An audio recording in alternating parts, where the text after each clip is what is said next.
Good evening. I call the meeting of June 5th, 2024 to order. Welcome, everyone. May I request Commissioner Byrd to help us with Pledge of Allegiance? Please repeat after me. I pledge allegiance to the flag of the United States of America and to the republic for which it stands, one nation, under God, indivisible, with liberty and justice for all. Thank you.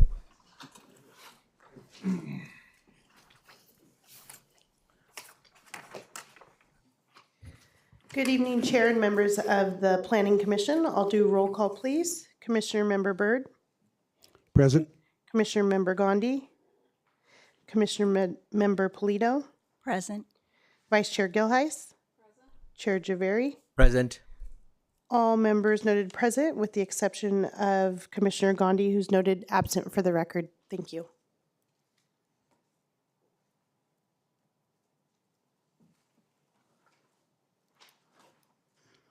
Next item on the agenda, item 4, annual reorganization. As it is the end of Chair Javeri's term as chairperson, the position of chairperson is now declared vacant. At this time, I'd like to call for nominations from the commission for the position of chair.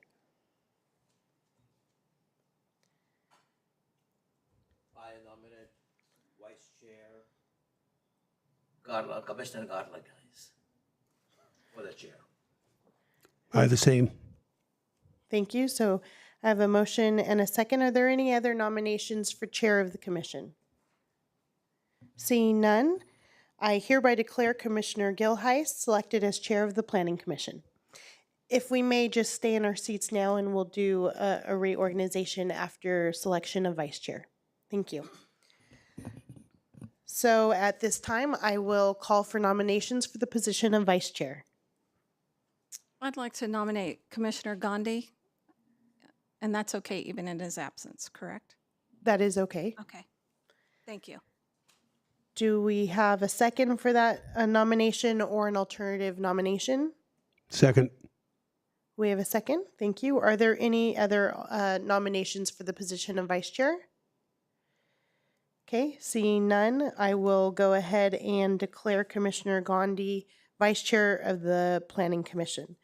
At this time, it would be appropriate for now Chair Gilheis to go ahead and take the center seat at the dais.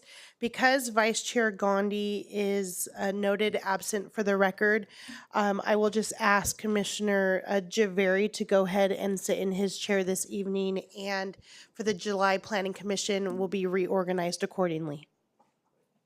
Yes, please.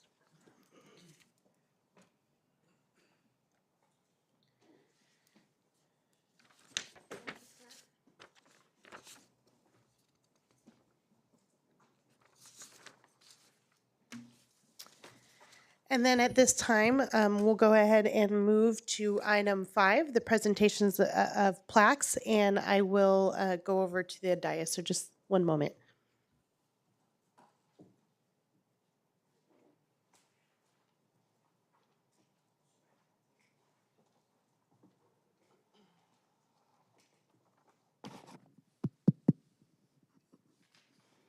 Test.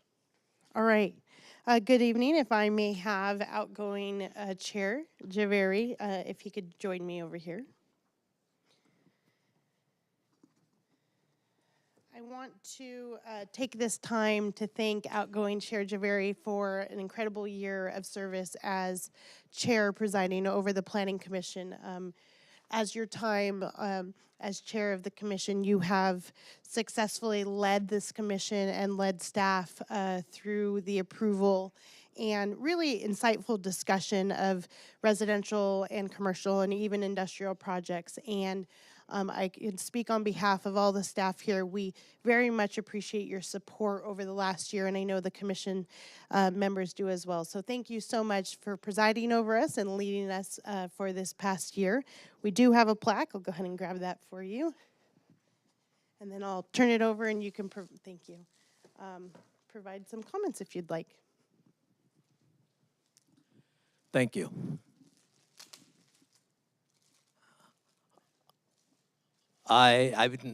This year flew so fast, I didn't even know today is the day of reorganization. It was that fast. Thanks to everyone, all of you, especially Director of Community Development, Kristen Aguilar, the entire city staff, all of you who have helped me go through this process of being the chair and navigating the process, helping me to go through this. It was my first time, so it was kind of difficult, and especially when I came in, this entire system was new, brand new. So it was a little difficult, but nevertheless, you guys helped me. You guys have always been awesome. I have served for 8 years now with a break in between, and it has always been a pleasure working with all of you. I'd also like to thank all my co-colleagues, my commissioners on the panel with me for all their help in helping me work as a chair, without whose support I would not have been able to do this.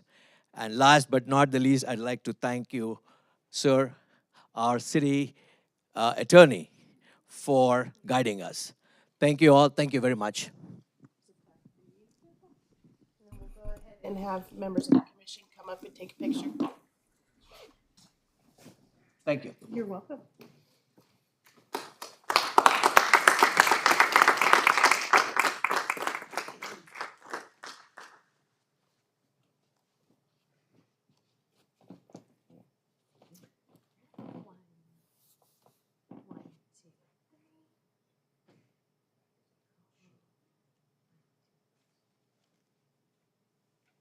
Thank you very much.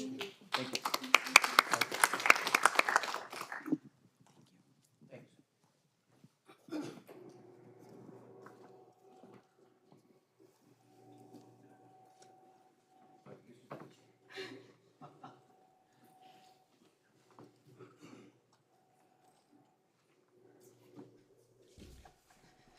Okay, so before we move on, I just wanted to say to my fellow commissioner, I have learned with you, I have labored with you, and I have laughed with you. And I'm glad we've got another year together. So thank you for everything you did for us, for the panel. If any of the other commissioners want to say anything, I'll give a moment and then we'll go on to public comments. Okay. So now I'd like to open public comments and suggestions. This section is reserved for comments related to items not listed on the agenda, but that are within the subject matter jurisdiction of this commission. Comments are limited to 5 minutes per person. Public comments on agenda items will be taken at the time the item is before the commission. Would anyone that's in the audience tonight like to come and speak? Seeing none, I'll close the public comments. The next order of business is item number 7, the approval of the Wednesday, May 1st, 2024, 7 p.m. Planning Commission regular meeting minutes. Move to approve. Second. Thank you. So we have a motion to approve by Commissioner Polito and a second by Commissioner Byrd. Can we vote, please? Yes, thank you, Madam Chair. A motion was made by Commissioner Polito and a second by Commissioner Byrd. We'll do roll call vote. Commissioner Byrd? Agreed. Commissioner Gandhi? Noted absent. Commissioner Polito? Yes. Commissioner Javeri? I abstain. I was not present last time. Thank you. And Chair Gilheis? Yes. Motion carries by a vote of 3-0 with Commissioner Gandhi noted absent and Commissioner Javeri abstaining. Thank you. Okay, so we'll move on to agenda item number 8A. It's the review and consideration to waive the full reading of and adopt a resolution of the Cerritos Planning Commission approving Precise Plan 2024-4. Who will be presenting this to us? Yes, thank you. Good evening, Madam Chair. Item 8A, we're excited, is a complete tear down, demolition of an existing single-story residence and the construction of a new two-story residence. And this is all under Precise Plan 2024-4. Tonight's presentation will be given by Associate Planner Michael Fiallo. Thank you.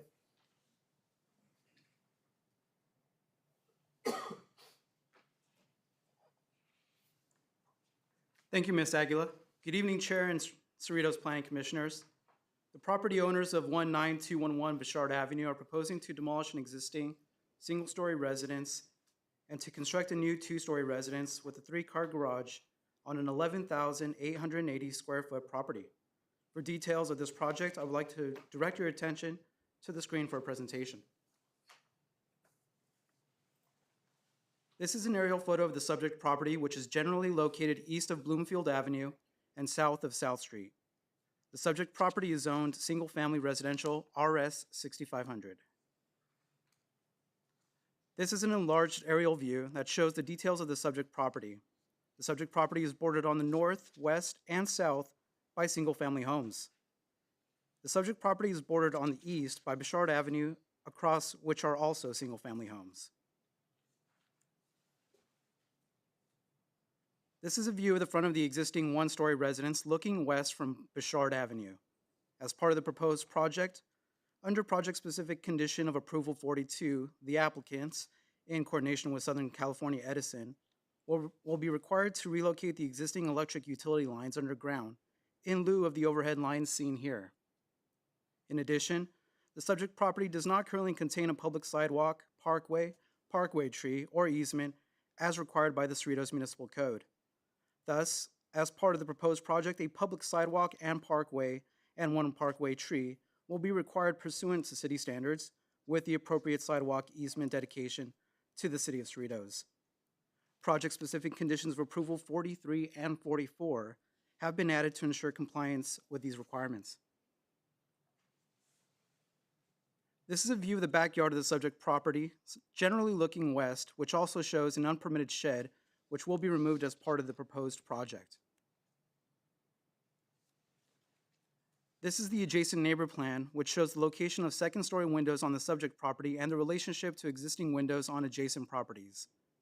As shown on the plan, there is no direct alignment of windows with adjacent properties to the north and west. However, a second-floor window in the master bedroom facing the residential property to the south is aligned with the adjacent neighbor's bedroom window. As such, project-specific condition of approval 45 has been added to require the applicants to either shift the bedroom window out of alignment or remove the window. Therefore, any possible privacy issues arising from window placement have been mitigated through the project's design and project-specific conditions of approval. This is the proposed site plan. As mentioned, the applicants are proposing to demolish the existing residence and to construct a new 5,674 square foot two-story residence and a 734 square foot three-car garage. When completed, the residence will have 2,916 square feet of floor area on the first floor, 2,758 square feet of floor area on the second floor, and a 734 square foot attached three-car garage. The project will meet all setback and lot coverage requirements. This is the proposed first floor plan. Upon completion, the first floor will include an entry foyer, living room, office, kitchen, dining room, family room, pantry, powder room, guest bedroom with bathroom, elevator, and entertainment theater. This is the proposed second floor plan. Upon completion, the second floor will include a master bedroom with master bathroom and walk-in closet, 3 bedrooms, 3 bathrooms, office, laundry room, prayer room, an elevator, and storage closet. This is the proposed front elevation. The architectural style of the residence will be modern. The front elevation will feature gray-colored stone cladding and gray-colored smooth stucco. The front elevation will also feature balconies accentuated with natural colored 4-inch hardwood tongue and groove boards. The main entry and front elevation will also feature dark gray fiberglass entry doors and large vertical windows, allowing for greater natural daylight. This is the proposed rear elevation. The roof of the residence will be covered with a charcoal blend-colored concrete tile. Skylights will be installed above the second floor, maximizing the use of natural daylight to illuminate interior spaces. This is the proposed north side elevation, which features the same architectural elements of gray-colored stone cladding, gray-colored smooth stucco, and balconies accentuated with natural-colored hardwood tongue and groove boards. The residence has been designed with building offsets to break up the mass of the larger home and incorporates the simplicity of modern architectural lines on all 4 elevations. This is the proposed south side elevation. The architect has prepared a color palette and material board for the Planning Commission's review, which is provided to you at the dais. All exterior colors and materials will be subject to the approval of the Department of Community Development to ensure that these elements complement the entire house and surrounding homes. This concludes the PowerPoint presentation. Staff recommends that the Planning Commission approve Precise Plan 2024-4, subject to all conditions of approval contained in the report. This project is categorically exempt from the CEQA review. To date, staff has not received any public comments regarding the proposed project. The designer is in the audience, and we are happy to answer any questions that the Planning Commission may have. Thank you. Thank you for the presentation. At this point, I would like to ask the commissioners if you guys have any questions of the city regarding the presentation.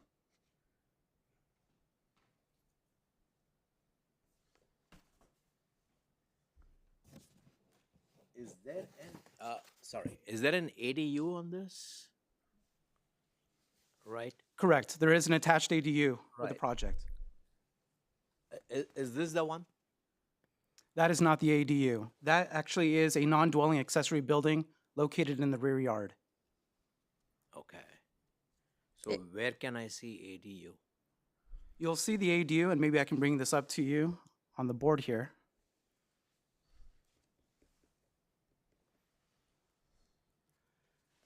Featured in this photo here, the ADU is featured on the top level above the garage. As you see, the driveway approach is a turn-in driveway, and right in above that garage area is the ADU. On the first floor, you have an entry access with laundry, and upstairs you have a, Okay, thank you. no problem at all. Commissioner Polito? Any questions? No. Okay. Commissioner Burke? Why isn't it attached improvement an ADU? Can I ask it? I have the same question. I Go just ahead. want to ask Go it a ahead. different way. Can you define an ADU? To me, attached is part of the dwelling. An additional dwelling unit to me would be detached. So I just want to understand the difference and why we can classify that as an ADU. Yes, thank you, Chair Gilheist. So you are correct. So there are 2 different types of ADUs, either detached, separate from the home, with a separate entrance, and then secondly, an attached ADU, which is attached to the home, but also still with a separate entrance. Regardless, attached, detached ADUs are required to have their own kitchen and bathroom facilities. And so what you have under the proposal for the subject property is an attached accessory dwelling unit where they will enter. It is a separate entrance, but it is a part of the home. So it's attached to the home. The first floor will be the landing or the stairs, and then you'll take the stairs up to the second story ADU attached to the residence. Can you enter the home from the ADU? No. So it's completely sealed off. No other entrances except for that main entrance that's on the first floor. Correct. Okay. If you could enter the home from, like, you go upstairs and enter, is it still considered an ADU? No, then it would just be a part of the single family So- home. It would be, you know, Okay. and we do get proposals like that where you have on the first floor a master ensuite, and then second floor you have a very similar master ensuite. It would just be a part of the primary residence. Okay. So that it for me in my mind, make sure I'm right. That is one of the major differences between being able to say it's an ADU and just another part of the home, the existing home. Okay. Correct. I'm glad I understand. Thank you. I do have a I was just going to add, you know, this is a primary example of a very well designed ADU, because at a street level, one wouldn't know that there is an Yeah. ADU in this home. And we, with the great work of staff and the oversight of Mrs. Cisneros, do an exceptional job, in my opinion, to ensure that if somebody is proposing an ADU, that it looks like it was either always there, designed, you know, similarly to the primary residence, or that from the vantage point of the street that you wouldn't know that there is a separate dwelling unit on the property. You'll see on the floor plans that the stairs for this are inside the home. They're not on the outside on the side yard. And so, you know, with very careful consideration and working with applicants and property owners, staff does an exceptional job to ensure that it's designed appropriately to look and appear as part of the primary residence. Yeah, it's a great plan. I absolutely agree. I do have a couple more questions. So there's the detached unit in the backyard. Is that like a patio area? Is it going to have like outdoor kitchen kind of stuff in it? Is it just a standing building with no plumbing? Correct. It originally proposed where it was a patio, but after staff's review and with provided comments, we determined that the best design moving forward would be a non-dwelling accessory building. So with this building here, you do have a space for family, friends, whomever to commingle and whatnot, with a fireplace inside that also allows for a storage and a restroom on the rear. Okay. Great. Can you go to the slide that shows, you know, I'm going to ask about the doors on the back of the house. Are those sliding? Are they the foldable, like a fan? Correct. They're the foldable doors. I think I got to get some of those. Everybody has them. They're beautiful. Okay, and then I noticed from the photos that the backyard had the like AstroTurf kind of stuff in it. But then I was trying to look through the plans as well to see, like, are there details about what the landscaping is going to be in the back? There are no details for the rear yard. We examined the front yard to ensure that all requirements are met for the front yard landscaping. So that you will see there is a stamped concrete along with the minimum requirement, at least of 40% for soft landscaping, which is organic living plant material. But there is no specifics regarding the rear yard landscaping. Okay. And then the last question that I have is, does a Cerritos resident pay the cost for putting a sidewalk in as part of their upgrade or remodel of their home?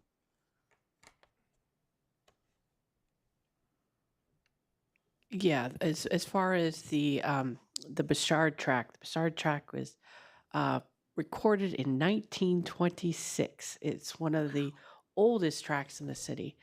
And back in the day when that tract was developed, they didn't have sidewalks. And I've been a project manager on several of these Bouchard homes as well as the other planners. And oftentimes when you go through the permits, you see chicken coops and horse stables and all kinds of things that's been on the property for years and years. So, but when it was developed, they didn't have sidewalks.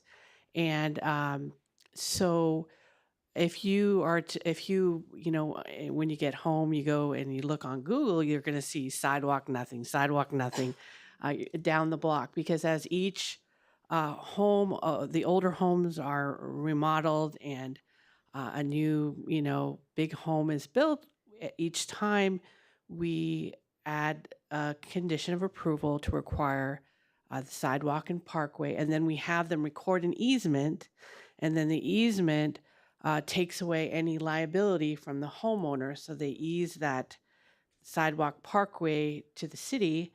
And so if anybody trips and falls, that's on the city, not on the residents. And then each of the homes, as it is in all the city, require one street tree. So they buy the tree and the city will plant the tree for them. And then they water the tree, the resident, but the city again will assume the liability of maintaining the tree throughout time, as they do with all the trees in the right of way. Okay, great. Thank you. I have no further questions, so at this time I'd like to open. Oh, sorry. Go ahead.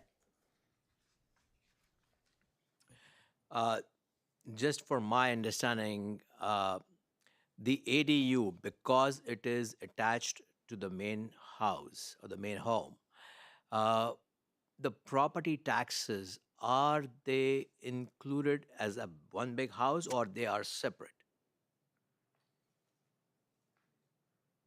I'm happy to answer that, Commissioner. Again, going back to the definition of ADUs or accessory dwelling units by state law, they can be attached or detached residential dwellings that provide complete independent living, but they are located on one lot. The lot is what would be assessed. So the property assessment would just be based on that lot. So to answer your question, the ADU would be included and not separately assessed. Got it. Thank you very much. Commissioner Byrd, did you have another question? Well, it's just that the improvement is assessed, right? Not the land, not the lot, but the assessment, the improvement. Correct. Okay. The improvement will be what's totally assessed. Correct. Okay, if there's no more questions, I will open to public comments for anyone that's here tonight. Were there any comments sent in, email or mail? To this day, staff has not received any public comments regarding the project. Okay, great. Well, seeing that no one's come forward, we'll close the public comments at this. Oh, we have some. When you get to the podium, please state your name. Good evening. My name is Firaz Jamal. I'm the designer. First, I want to just thank the staff for working with us to get the project to this point. I just want to ask regarding the window that was mentioned in the presentation, because I think you said either reorient it or relocate it or eliminate the window. I was wondering if it's okay to resize it instead of being 5 feet tall, if we make it 3 feet tall, so it'll be 5 feet above ground, if that will satisfy the condition. So this way it'll be 3x3 window above eye level, and if that will solve the problem. So, as far as, so that's gonna. The city is going to talk to you specifically about that. But Okay. my understanding is that it's the site, not the size. So if it's in the line of sight, but I will defer to the professionals. That is correct. Staff's recommendation by way of the condition of approval is to either remove the window or relocate it so that there is no direct alignment. okay, thank you. Okay. Any other public comments? Seeing none. Does anyone on the commission want to make a motion? I move to approve Precise Plan 2024-4. Second. Okay, so I have a motion in place by Commissioner Byrd to approve and a second by Commissioner Polito. Yes, and thank you, Chair. If I could just clarify the motion. The motion is to adopt a resolution of the Planning Commission approving the Precise Plan. Is that okay with the maker of the motion? Yes, it is. Thank you. So a motion was made by Commissioner Byrd, thank you, and a second by Commissioner Polito. It appears that the online voting, the electronic voting is not currently working. So if it's amenable to the commission, I'll do a roll call vote. That's fine. Thank you. Commissioner Byrd, Aye. Commissioner Polito, Yes. Commissioner Javeri, Yes. Commissioner Gandhi, noted absent, and Chair Gilheith. Yes, Thank you. Motion passes 4-0. that's great. Is this the family from the home? It's a beautiful plan. It's gonna make the city look better. Congratulations. You guys did a great job. Okay, we'll move on to the next item, 8B. Yes, thank you. And if I can just clarify that last vote, the vote passed 4-0 with one commissioner noted absent. Thank you. Yeah. Item 8B this evening is our next residential project under Precise Plan 2024-5. It's a substantial demolish and reconfiguration of the existing first floor and to construct a first floor addition and a new second floor to a residential property on Garrett. This presentation this evening will be presented by Associate Planner Wyman Wong. Thank you. Thank you, Ms. Aguila. Good evening, Chair and members of the Planning Commission. The property owners of 17509 Garrett Avenue are proposing to substantially demolish and reconfigure the 1,300 square foot first floor of the existing single-family home, construct a 319 square foot first floor addition, construct a 9 square foot garage addition, and add a new 2,100 square foot second floor. For the details of this project, I would like to direct your attention to the screen for a presentation. This is an aerial photo of the subject property, which is generally located west of Marquardt Avenue and south of Artesia Boulevard. This is an enlarged aerial view that shows the details of the property. The property is bordered on the north and west by single-family homes. The subject property is bordered on the east by Garrett Avenue, across which are also single-family homes, and on the south by a Coral Street, across which is Friendship Park. This is a view of the front of the existing one-story home looking west from Garrett Avenue. Here you can see the existing front yard wall, wrought iron railing, and pilasters that will be removed and replaced with a new stucco front yard wall and wrought iron gates to comply with the Cerritos Municipal Code. This is a view of the rear yard of the subject property looking east. Here you can see the existing patio and swimming pool and spa in the rear yard, both of which will be removed to accommodate the proposed project. This is a view of the south side yard of the subject property looking north from Okoro Street. Here you can see the existing non-conforming metal fence and gate located in the south side yard, which does not currently meet the requirements of the Cerritos Municipal Code.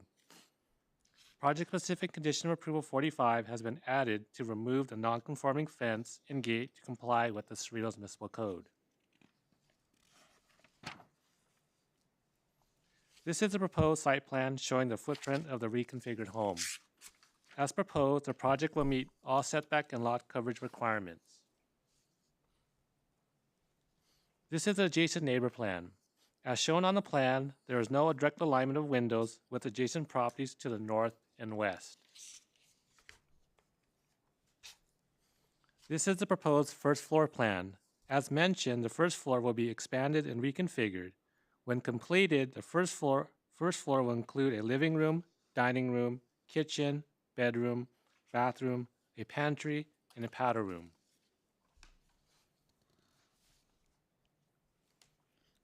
The new second floor will include a master bedroom with a master bathroom and 2 walk-in closets, 3 bedrooms, 2 bathrooms, a laundry room, a loft, and 3 balconies.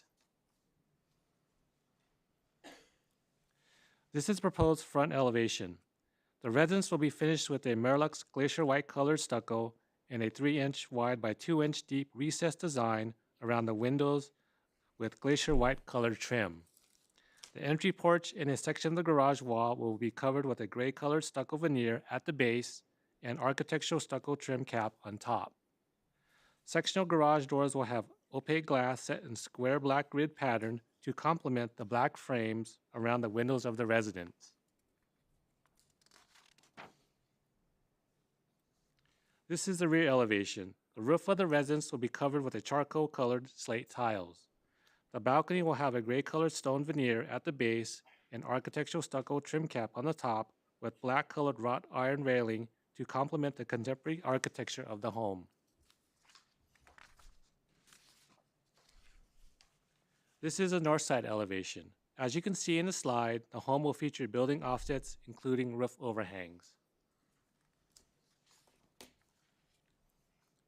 This is a side stat elevation, which features the same architectural enhancements found on the other elevations.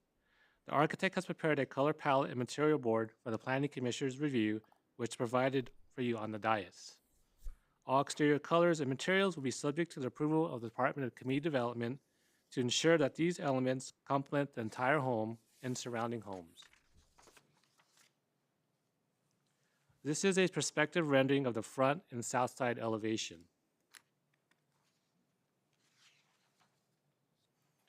This is a perspective rendering of the rear and south side elevation.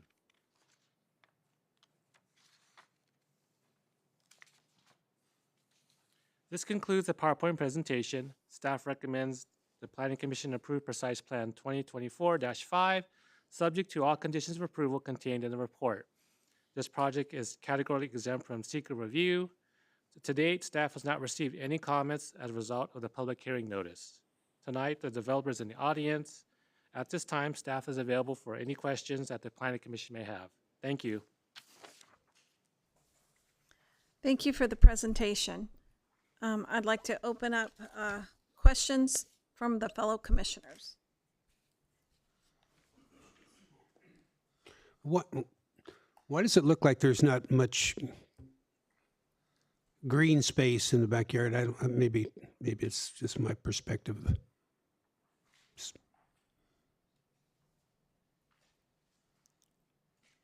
I mean, it's not a very big lot, right? The lot is a 5908.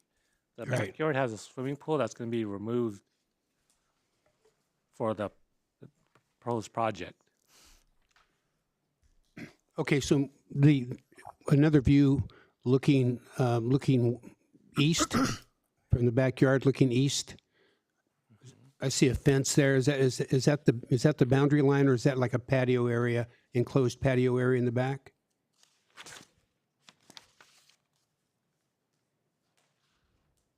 Looking east.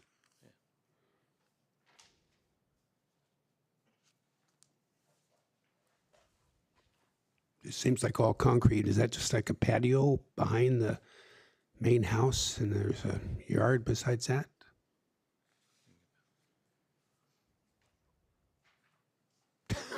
Yes, behind the house to the east, because the rear yard is the east of the home. There's a pool, and then there's a pool deck around it. But as part of the proposal, they're going to take out the pool equipment. So there's no patios back there, and then no improvements have been proposed in the rear yard. They have, you could see there's some posts. So I guess If you look at the proposed site plan, it's Exhibit I'm looking 9. at this part right here. Yes. Is this the backyard? That's the wall. That's the perimeter wall. They're proposing it stuccoed. Okay, and this is the house. Is there greenery in the backyard? Maybe They don't have anything proposed at this time because it's all cement, like a cement deck for the pool. But don't we need 40% of, or is that not correct? In the front yard, we require 40% of the front yard to be The front yard only. landscaped. In the rear yard, technically speaking, the code, it doesn't apply to, there's no landscape requirement. If you want to concrete your entire backyard, you could. It's probably not good for infiltration of water and things. Probably best to do pavers or something if you're looking for low maintenance, but it is not regulated by the municipal code. So just the front yard is 40%. Yes, and it's part of our general plan goals to create a park-like environment, to have some sort of green space and curb appeal in the front. Yeah. Yeah. Commissioner Polito? Thank you, Chair. I had a question about, I guess, the walls around the house. So is there a certain requirement? Because it seems like to me those walls are kind of low. Yeah,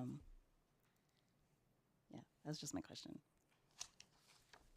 Like, Yeah, the municipal code, we require a 6-foot block wall around what we call the perimeter wall. Those are the walls on the property lines. The side walls, the rear yard, it has to be 6 feet. So my guess is that they have gone, most people go to the 6-foot mark. Usually they don't propose it. And I think that in this case, there's already existing 6-foot walls. But the way they've rendered it, it looks like they've stuccoed them, but I'm not sure. And then I can also add that the perspective rendering is just that, it's a rendering, and if the walls were shown higher, you wouldn't be able to see the beautiful architecture and enhanced materials on the home. So I would say take the rendering with a grain of salt for the height of the wall, but the existing walls are 6 feet in height and those will remain. thank you. I want to piggyback on both of their questions. So, on the question what he had raised about the 40/60, would the side yards can be included in the front yard of that 40% or no? So the area for the 40% calculation is to the side yard gates or return walls. And so anything behind those gates or walls is not calculated in the front yard landscaping percentage. Got it. Okay. And as far as the walls are concerned, is there a restriction on the height of the wall? So if someone wants to have it 8 feet, can one have 8 feet or not? Yeah, so you can go up to 8 feet, but that's a difficult situation if you have an existing wall. It was probably in the 90s that the code changed in the municipal code that requires a permit for a wall, for a block wall. At that time, all the walls were built without permits. So there's no records, building construction records for the walls, the perimeter walls between properties along the perimeter. So it's difficult to know what kind of footing, if there's rebar in the wall, if they have concrete in the wall, all of those things. So it's sometimes easier to just demolish it and start over, but it is possible to build a wall to 8 feet, and it is approvable in the municipal code. So if one rebuilds the wall, one can go up to 8 feet Yes. with a permit. It's easier to do it that way. You Right. can hire an engineer. I've heard people where they've said they've x-rayed the wall, and I imagine that's got to be pricey to see if there's rebar in it, because how do you know? And then you can definitely, what they call pothole, you can pothole on either side of the wall, dig a little hole, and you can see how deep the footing is. So that's easy to figure out. But it's what's inside the wall that's the difficult thing. So people have throughout time extended walls, but it's not easy, and it requires an engineer. So one can extend the wall without demoing the entire You thing. can, but what I was saying is it's almost easier to build it over again because of all the difficulties of what's underneath there, because no permit, there's no record, we don't know how it's built. So you can't, because a permit is required. The building and safety, we contract with building and safety services, so they have to review the structural plans for raising the wall and determine whether or not, they have to have another engineer sign it off, and then they have to review that engineering and then get a permit. So it takes some doing. So instead of raising that to 8 feet from 6 feet, the existing wall, if one were to plant, or not exactly plant, but have the glass pieces on top, from the safety perspective, is it possible? We don't allow for glass extensions of walls. There is The glass pieces, not actual wall, but the broken glass pieces, sticking out from the main. So this is the main frame of the wall, and the glass pieces, all sharp glass pieces sticking from the wall, so nobody can jump from the wall. Oh, you're inside. looking for like a deterrent thing. Right. We don't approve that either. There's no approval mechanism for like barbed wire and those type of deterrent devices. But there's a section in the municipal code that allows for fence extensions, but it's very specific on the locations, and materials are specified as well. So if you have two homes and they're side by side, you can do an extension if you can get both neighbors to agree. Because remember, it's a property line boundary wall.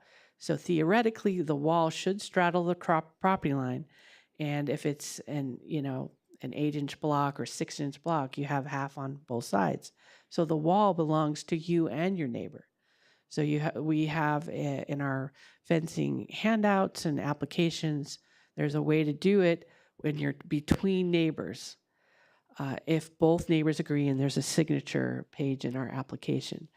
And again, there's specific materials. Again, still the fence extension has to go through the building department.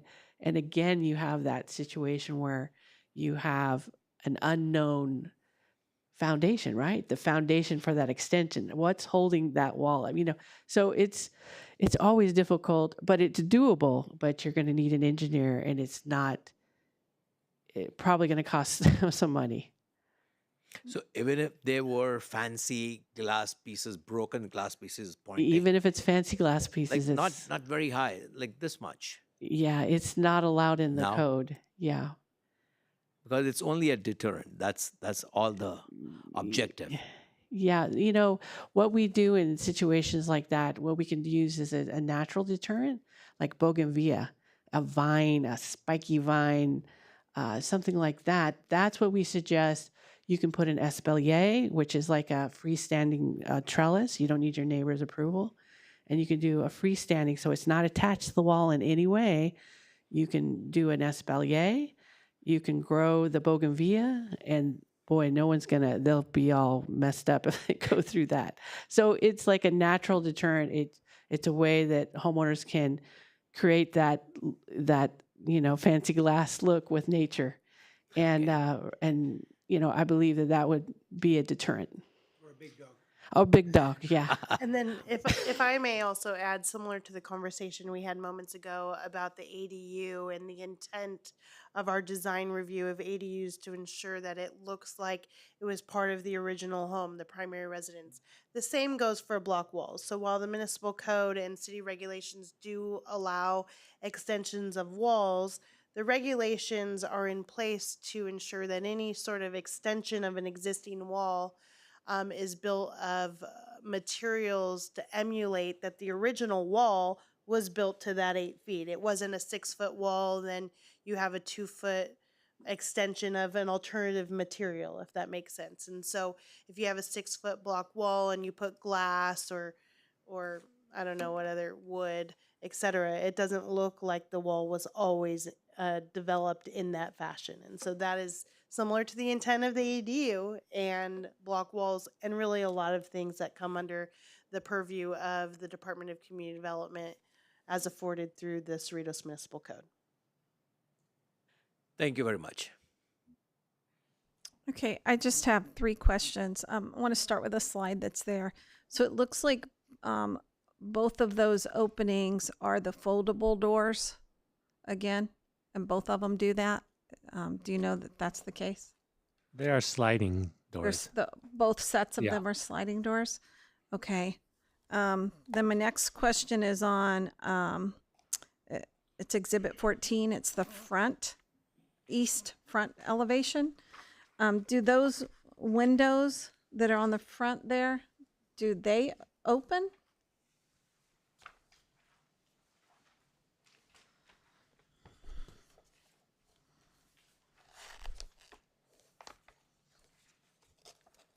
To the left of the front door?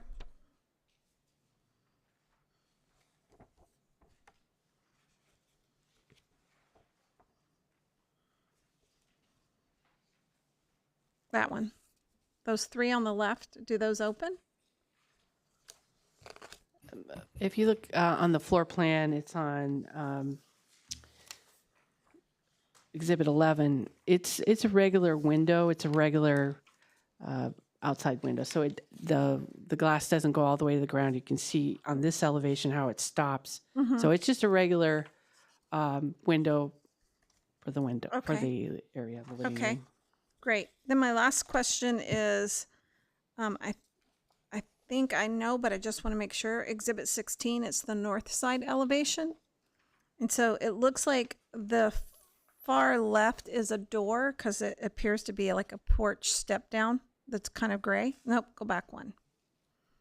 And then the longer one on the right, that must be just a window because I don't see like the porch.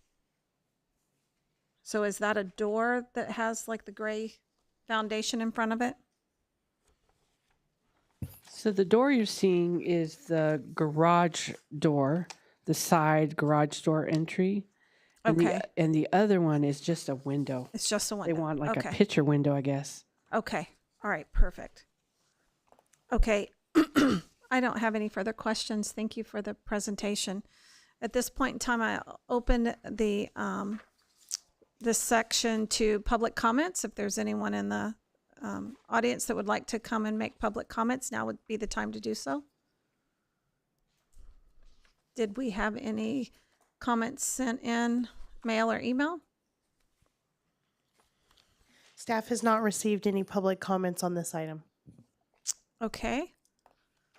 I will close the public comments at this time, seeing that no one has stepped forward. I would like to ask the commission for a motion to adopt a resolution approving Precise Plan 2024-5. Motion to approve Precise Plan 2024-5. I second. Great, thank you. So we have a motion to approve the Precise Plan 2024-5, and it was presented by Commissioner Polito, and it's seconded by Commissioner Javari. Could we take a vote? Yes, thank you, Madam Chair. You are correct. The motion was to adopt the resolution to approve the Precise Plan. I do have the electronic voting activated, so in just one moment, the commission may place their vote. Voting is live. Go ahead and place your vote.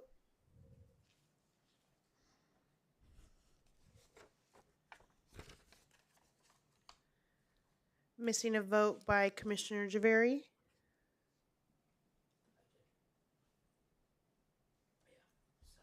There we go. Thank you. Motion passes by a vote of 4-0 with one commissioner noted absent. Thank you. Thank you. Okay, so the next item on the agenda is item 8C, and it's to review and consideration to waive a full reading of and adopt a resolution of the Cerritos Planning Commission approving Precise Plan 2024-6. Who will be giving the presentation? Yes, thank you, Madam Chair. The last residential project before you today under Precise Plan 2024-6 will be presented by Senior Planner Jeremy Lowe. Thank you. Thank you, Ms. Aguila. Good evening, Chair and members of the Cerritos Planning Commission. The property owners of 17612 Mapes Avenue are proposing to construct a 260 square foot first floor addition and add a new 1,037 square foot second floor to an existing single family residence. For details on this project, I would like to direct your attention to the screen for our presentation. This is an aerial photo of the subject property, which is generally located west of Gridley Road and south of Artesia Boulevard. The subject property is zoned single-family residential, RS 5000. This is an enlarged aerial view that shows the details of the property. The property is bordered on the north, south, and east by single-family homes. The subject property is bordered on the west by Mapes Avenue, across which are also single-family homes.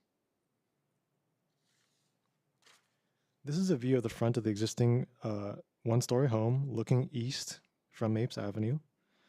Here you can see the existing driveway with turn-in garage and the existing brick chimney and brick planting areas.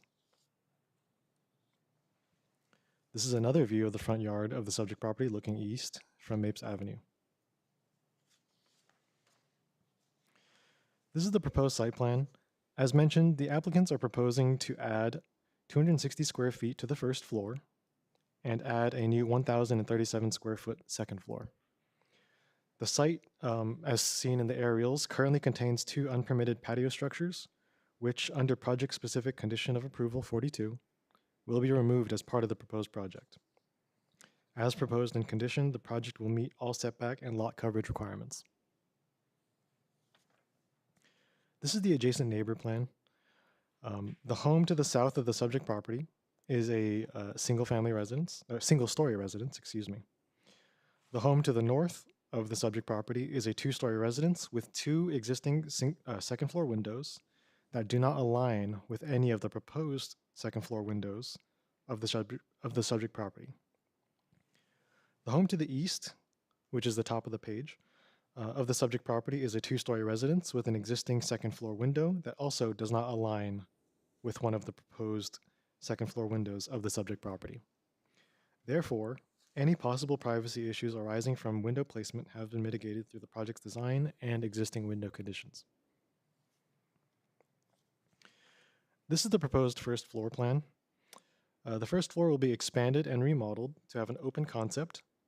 When completed, the first floor will include a living room, dining room, kitchen, bedroom with bathroom, 2 bedrooms, an office, and another bathroom.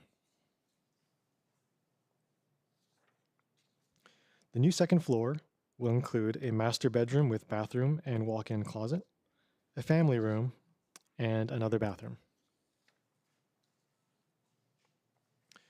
This is the proposed front elevation. Again, there's a turn-in garage not visible here.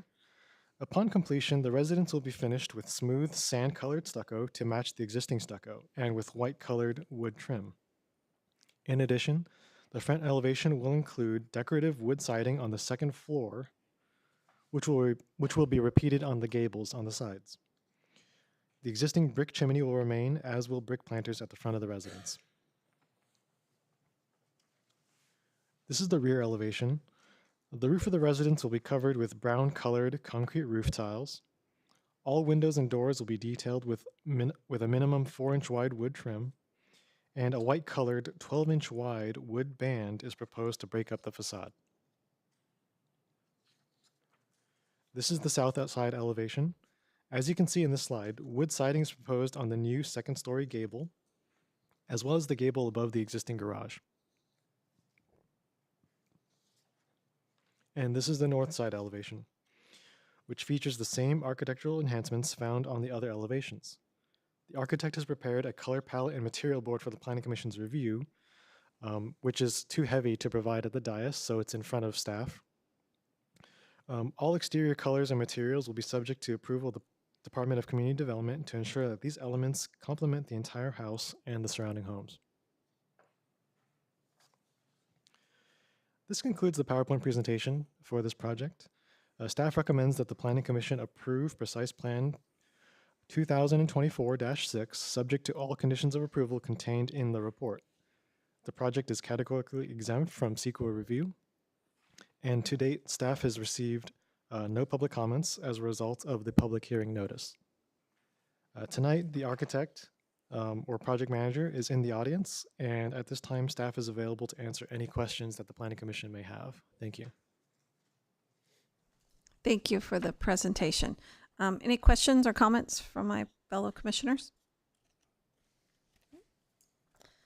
Gosh, I'm asking the questions tonight then. 2 quick questions. I was looking at the floor plan. It's hard to tell, but on page 15, it says existing demo floor plan. And then I went and looked at page 16. And my question is specifically around the garage. So that dashed line that looks like an envelope, I'm assuming that's the garage doors. Then to the back of that, to the left of that, looks like an outside door. But then there's an opening that looks like it leads into the house with no doors. So I may be totally reading this wrong, but it looks like the garage is just open to the hallway there in the house where the bathroom and the closet is. Is that correct reading of that plan? As shown, that would appear to be the case, but it is likely a drafting error. For ventilation purposes and heating and cooling, the garage is generally unconditioned space and will need its own door, and generally a fire-rated door as well. So the architect could probably speak to that, but I imagine it's just a drafting error. There should be a door there. So will the city ensure that there's a fire-rated door there before we go forward with the building? Correct. Okay. We'll inspect. Okay, perfect. Then the other question I had was, I see on the same page, 16, bedroom number 1 looks like it has a closet. We're saying the next room is an office, which you don't necessarily need a closet. Bedroom number 3 has a closet, and bedroom number 2 looks like there's a closet there. Is there anything in the code that requires us to have closets in all rooms, whether they're labeled office or bedrooms? Generally, no. In fact, even for bedrooms, there isn't a strict requirement for Okay. closets. Yeah. Okay, thank you. Okay, I have no further questions. I have a question. Oh, okay, go ahead. I was under the impression that for a bedroom to be a bedroom, there have to be closets. Correct, yeah. Oh, I would like to just, I'll just chime in. In the municipal code, it doesn't say anything about bedrooms, and that's maybe what Jeremy was referring to. But the building code does require a closet, and it has to be a permanent closet, not like a standing wardrobe, a piece of furniture. It has to be a permanent closet in every room that is intended as a bedroom. If it's an office, they don't need a closet. And that's reviewed through building and safety plan check, and it's part of the California building code. And what if, so someone has an office space to begin with, and then down the road, if they convert that office into a bedroom, and there would be no closet, would that be okay? No. So part of the plan check review for bedrooms is not just whether they have a closet. It's also about emergency egress windows and the size. They have to have a certain size, has to be a certain height, it has to have a certain opening, all of these things to get out in case of emergency, say a fire. So an office, they wouldn't do the same type of check. They do check for light and ventilation, make sure it has enough light and air or something to that effect. But if you, like on your own, changed a room and just decided I'm going to use it as a bedroom, if it doesn't have a closet, maybe that's not going to be a big deal, but it might not have the proper emergency egress to get in and out because that might not have been checked as part of the review.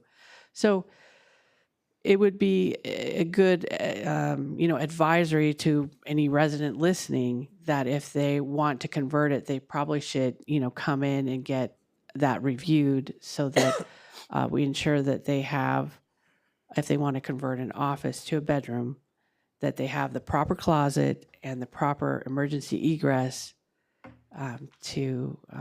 for safety.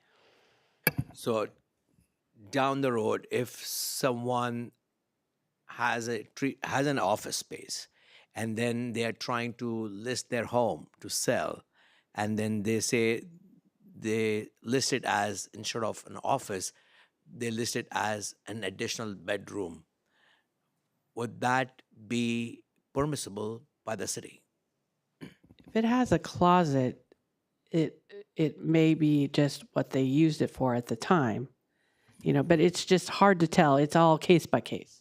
And then I would also add, for anybody listening that is interested in purchasing a home, or any resident interested in selling your home, I would always recommend to do your due diligence and check the LA County Tax Assessor for the appropriate assessed number of bedrooms, assessed number of bathrooms.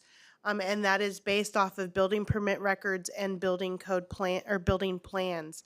And so if somebody lists their home and the LA County Tax Assessor has that it's a 3-bedroom, 2-bath, but they're listing it as a 6-bedroom home, I would always recommend that that potential purchaser, potential buyer, contact the city, obtain building permit records, obtain the plans, just inquire with the city to see were those, what did I say, 6 bedrooms permitted by the city of Cerritos. We would always, always, always recommend potential buyers to do their due diligence, check county tax assessor, check the city. And that applies for everything. If it looks like there's a patio that's newly built, an enclosed patio in the backyard, call the city, find out if it was permitted, because once you become the owner of the property, any code violations or code deficiencies, that's both municipal code and building code, once you become the owner of the property, they become your liabilities, unfortunately.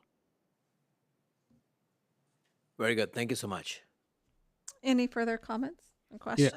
I would just say as a real estate broker that we have houses that have dens, and we tell the clients, we can't count it as a bedroom, but you can put in a portable closet, and then we can call it a bedroom. Just letting you know that. I'd like to open this to public comments. If you'd like to make any comments on item 8C, please step forward, state your name. Any public comments in mail or email? No, staff received none. Okay. At this time, I'll close the public comments and ask the commission if anyone would like to propose a motion for item 8C. I'll make a motion to waive the full reading and adopt a resolution to approve precise plan 2024-6. A second? Okay, so thank you. I have a motion by Commissioner Javari to adopt a resolution of the Cerritos Planning Commission approving precise plan 2024-6 and seconded by Commissioner Byrd. Can we vote? Thank you, Chair. Vote is now activated.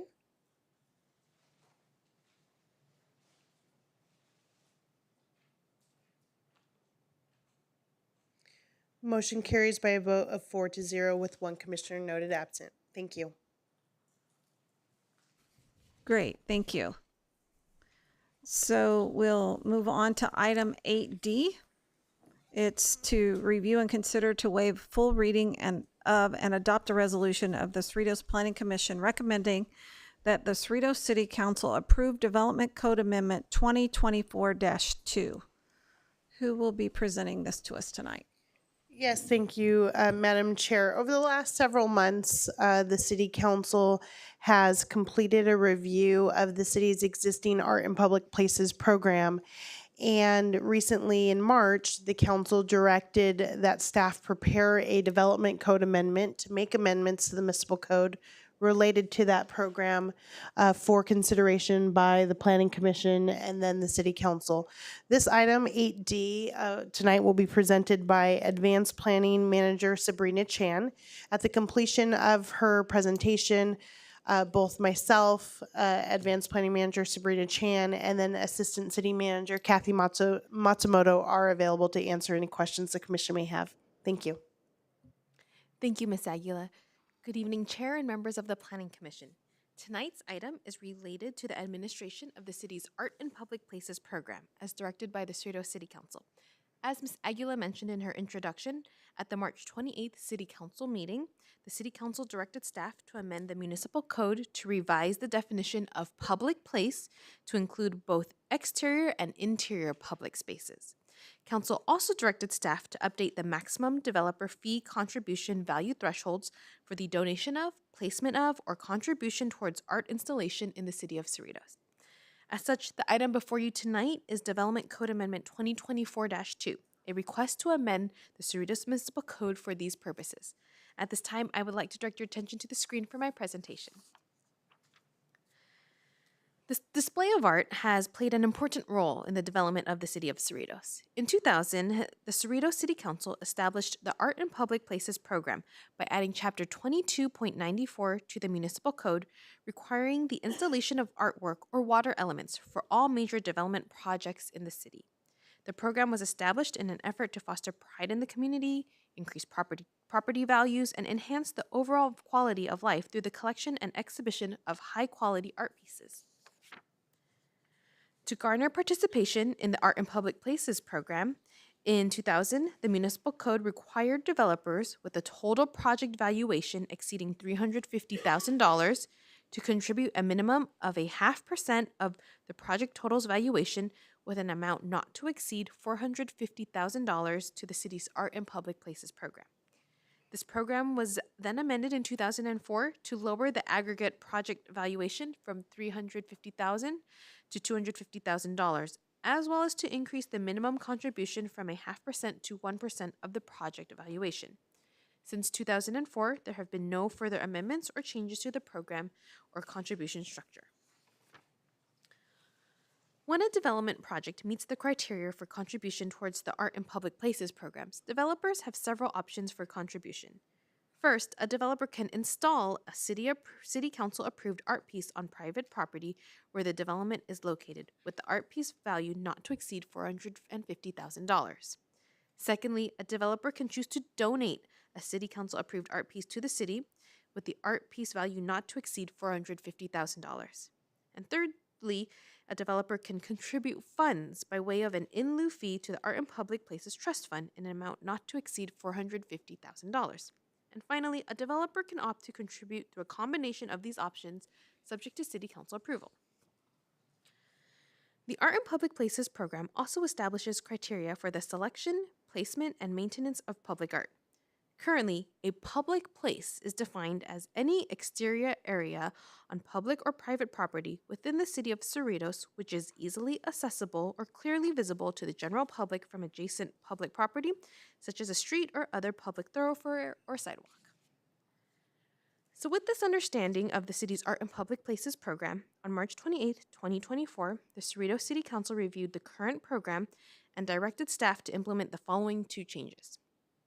First, clarify the definition of public place to include any interior area on public property which is regularly open during business hours and easily accessible to the public. Secondly, modify the $450,000 maximum developer contribution amount adjusted by Consumer Price Index, CPI, from the date of enacting the Art in Public Places program and allowing for annual adjustments based on CPI. Based on the direction given by the City Council, Development Code Amendment 2024-2 is proposed. First, pertaining to the location of public art in the city of Cerritos, DCA 2024-2 proposes to amend the definition of public place to include any interior area on public property regularly open during business hours and easily accessible to the public. And this is in addition to exterior locations. The slight change in definition is consistent with the original intent of the program.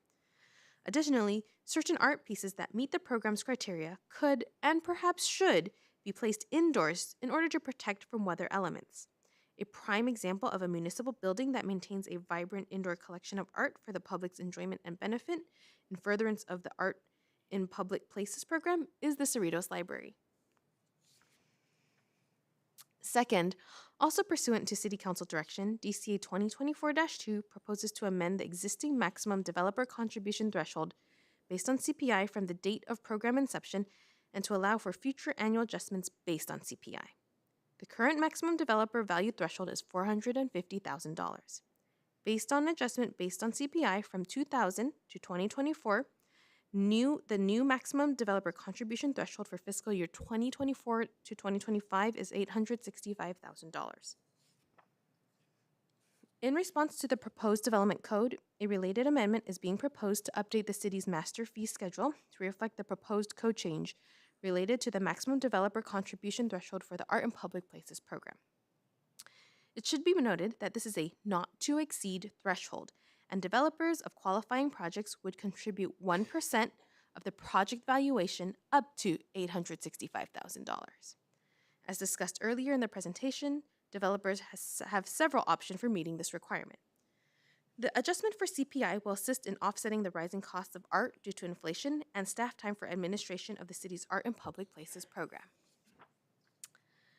As this item is a public hearing item tonight, a public hearing notice was published in the Los Cerritos Community News, as well as posted on the city's 4 designated posting boards at least 10 days prior to the public hearing. Additionally, the staff report and all exhibits were posted to the city's website in advance of tonight's meeting.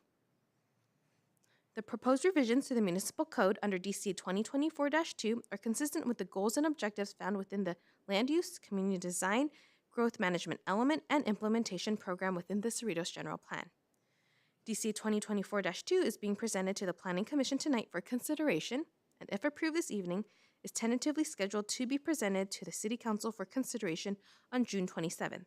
If approved by the City Council on June 27th, the proposed ordinance under DC 2024-2 will be presented to the City Council on July 11th for second reading and adoption, with implementation beginning August 11th, 2024.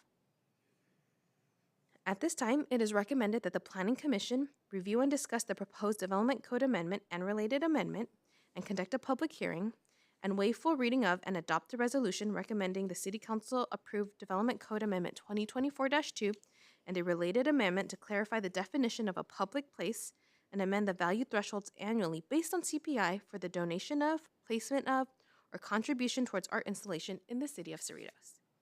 This concludes my presentation. To date, no public comments have been received by staff for this item.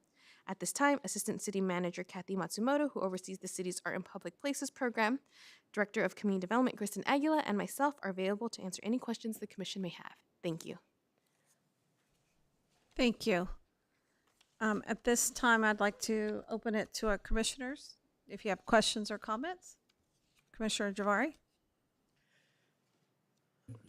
I have 2 questions.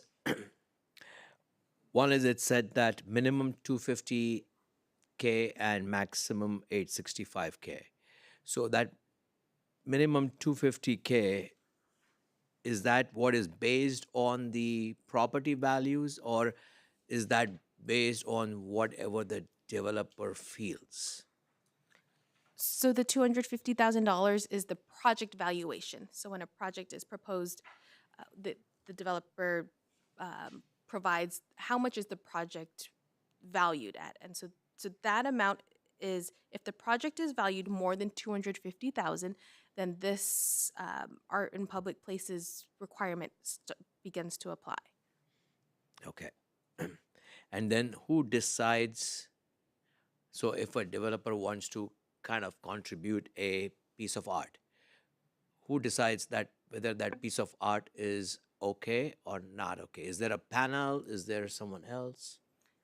So all art pieces do need approval by the City Council, and before that, they would be reviewed and considered by the Fine Arts Commission. And Assistant City Manager Kathy Matsumoto can provide additional information on that process. Typically, the art piece is it's at the discretion of the developer, whether he wants to contribute, he or she wants to contribute to the art fund or to the to provide an art piece. In the beginning, we had a lot of developers that preferred to put an art piece on their property. In more recent years, there's been more contributions to the art fund. There has been several situations where the city has required an art piece in lieu of funds. For instance, I believe the Kia property will be providing an art piece on their property, and we will be working with their consultants and the property owner on that when they provide a concept to the city. And the Arts Commission will review that and make a recommendation to the City Council. So the reason I ask is, say a developer wants to contribute a art piece which ethnically they feel that this is a piece of art from their ethnic perspective, but it may not be viewed as such by the Parks, by the Fine Arts Commission? The process usually begins with staff. We will review the art piece with the developer or the property owner to make sure that it fits within the design standards. Like, we wouldn't want a small piece on a large piece of property. It has to be within the scale of the property and the development. It would have to meet certain criteria, like we look at the art piece and make sure it's a safe art piece. It's something that's not offensive to the public.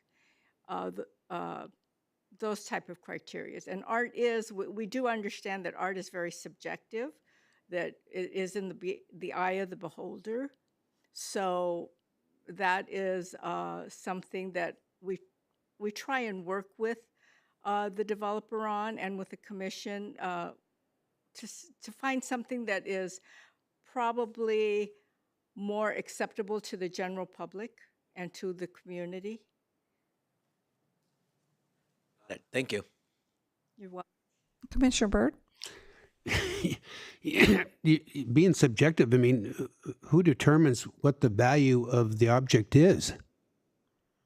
What do they have to have receipts or what they pay for it, or who determines the value of the piece? We typically work with the artist, the property owner, and the artist. So we do verify the value of the art piece, dollar amount. The dollar they paid for it? Yes. Okay, so it's a dollar they paid for it, not somebody making a decision as to what it's worth on the market, or. No, that's very difficult to. So it's what they pay. Yes. Okay. It's what's required. So it would be based on the 1% fee.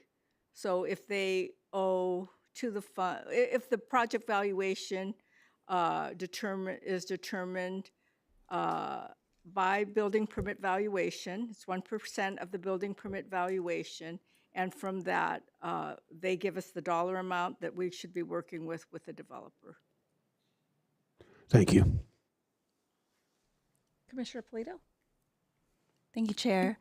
I have about 3 questions. The first question is, what is the total number of exterior art pieces in the city so far?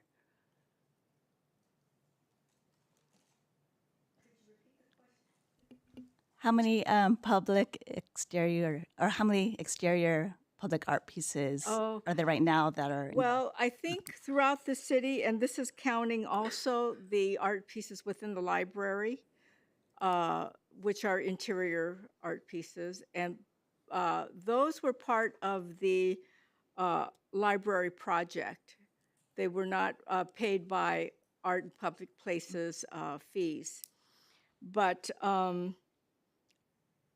there are about 60 pieces of art within the community, public art pieces.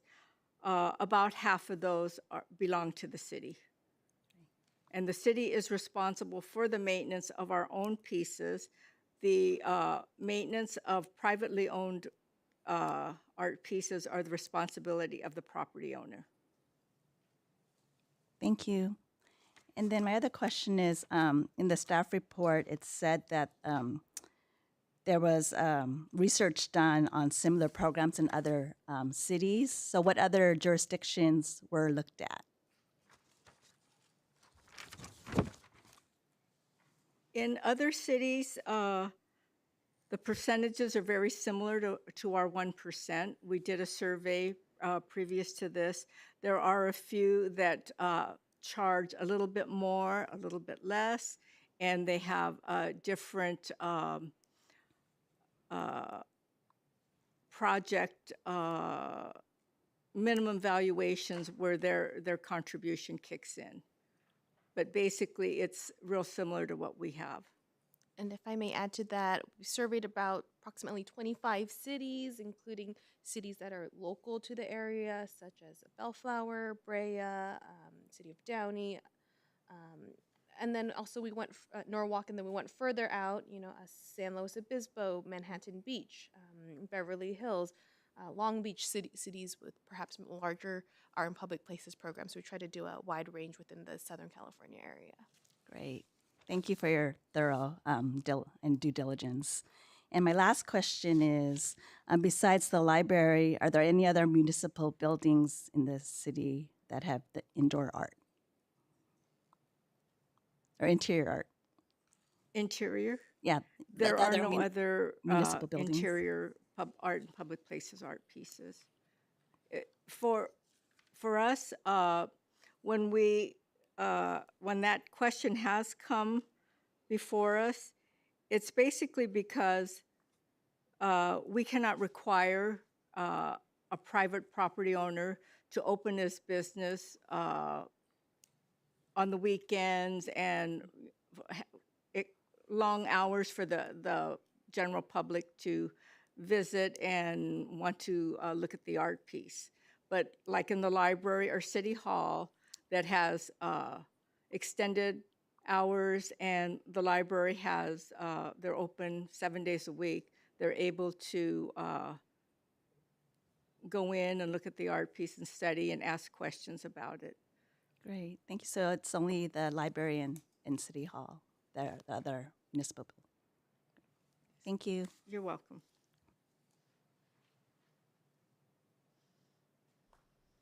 Okay, no more questions or comments. We'll open this topic to public comments. If there's anyone. Seeing no one, I'll close the public comments. I do have a point of process now. So there's a lot in this 2024-2. And when I read the resolution, it's basically hitting on three major things: the public places definition, the clarifying that, amending the value of the thresholds for the donation of, placement of, or contribution towards the installation, and then a related amendment to the City of Cerritos master fee schedule. So are we making one motion that hits all three of those?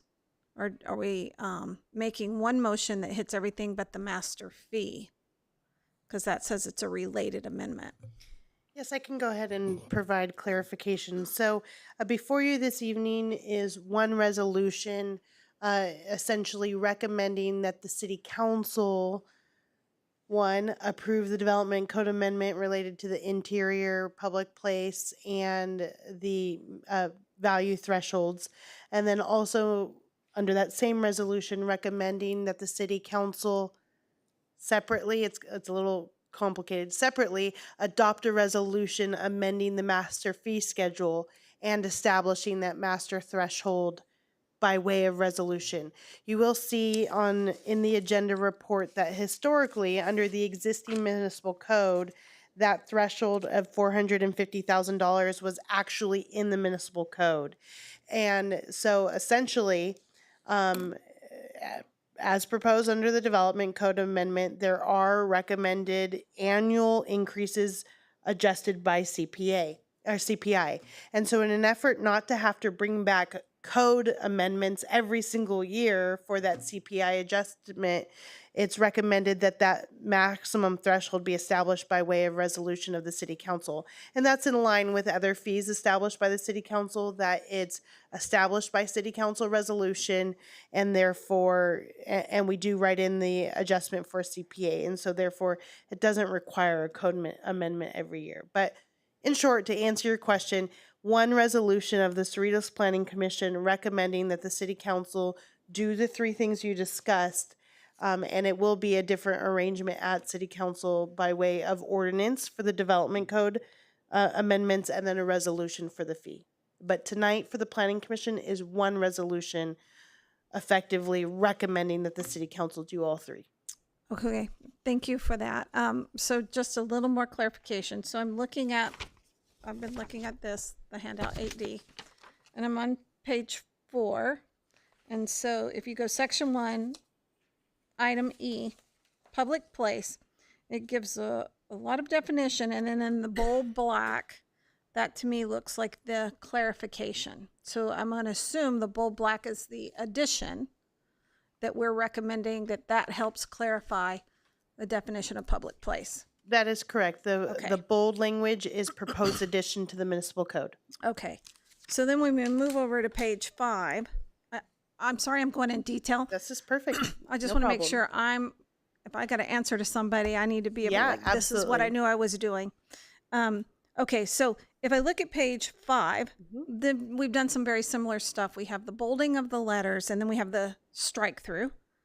So what I think we're proposing is that they would read this, the city council, and they'd be like, okay, the bolding letters is what we're proposing. The strike through would come out, and what remains would be the new version. That is correct. Okay.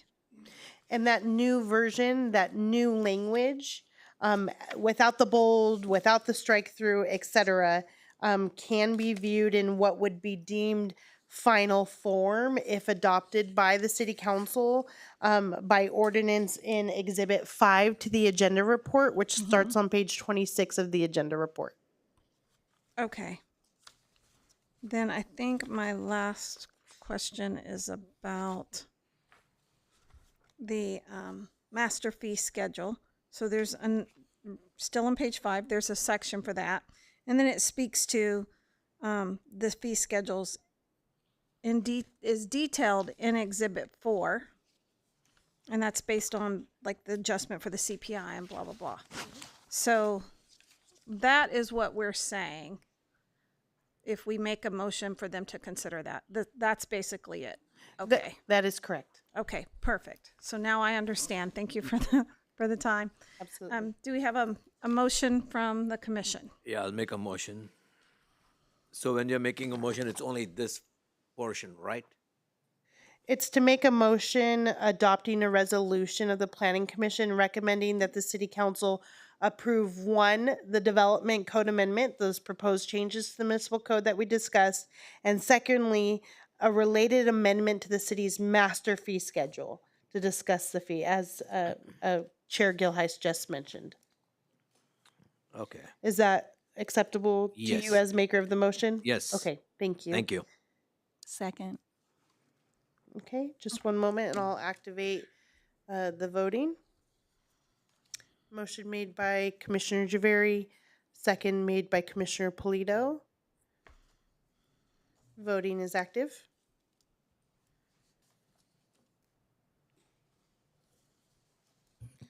All votes in. Motion carries by a vote of 4-0 with 1 commissioner noted absent. Thank you. Thank you. I appreciate that presentation. It was really good, and you gave us a lot of simple understanding of it that really helped me get through the legalese. So I appreciate that. Okay, so at this point, we'll move on to the new and old business. Agenda item 9A.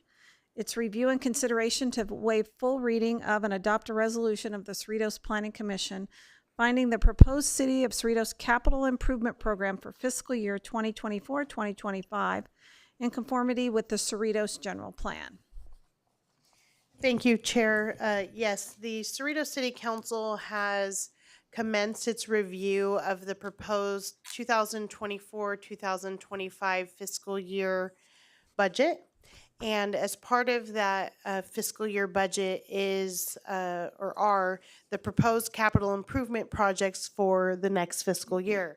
And those capital improvement projects fall under a capital improvement program. So tonight's item, which will be presented by Acting Director of Public Works and City Engineer Dario Simoes, will present information to the Commission to find that proposed capital improvement program in conformity with the goals, policies, objectives, et cetera, of the Cerritos General Plan. So at this time, I'll turn your attention over to Mr. Simoes. Thank you.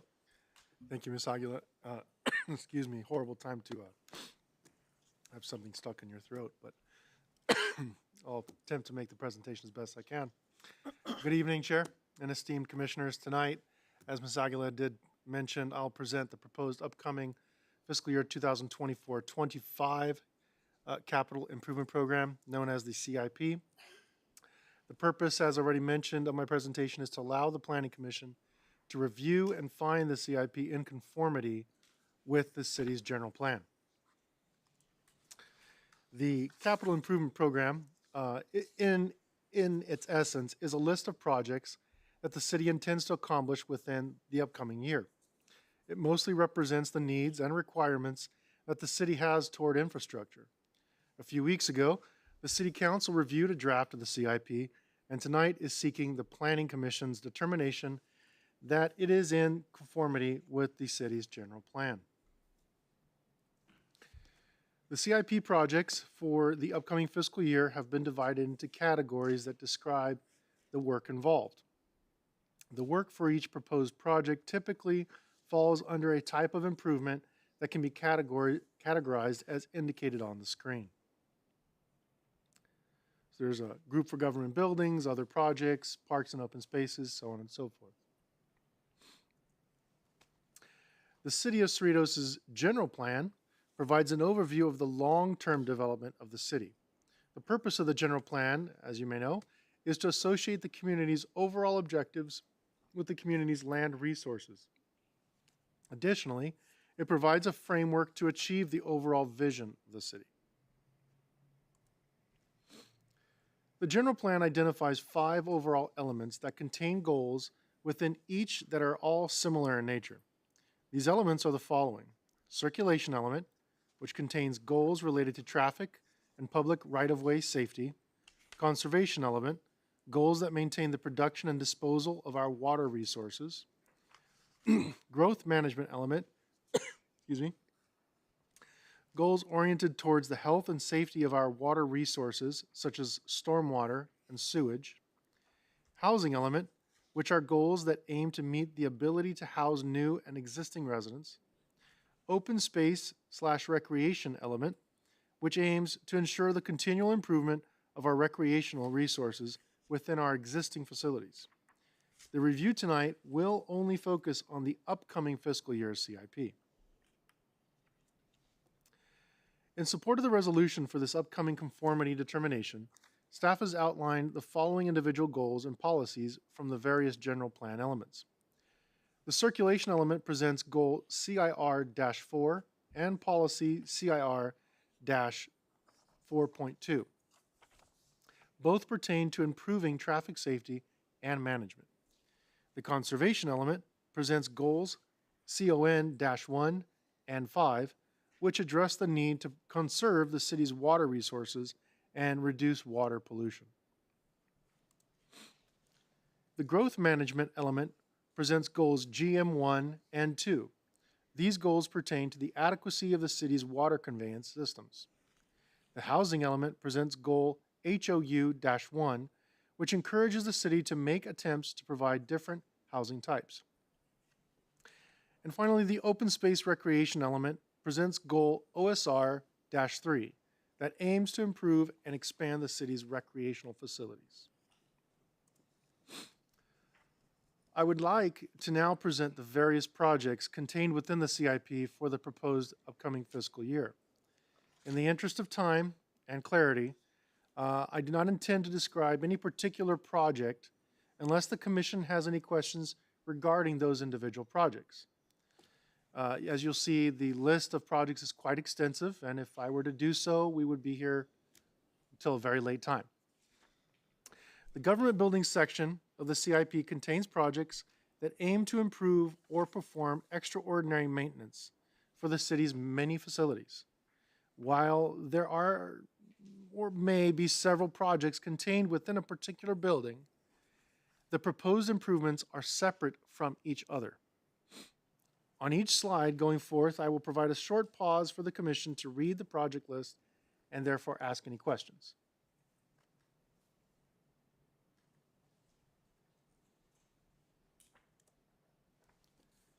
This is a list of projects which is a continuation of the government sections building. Excuse me, government buildings section.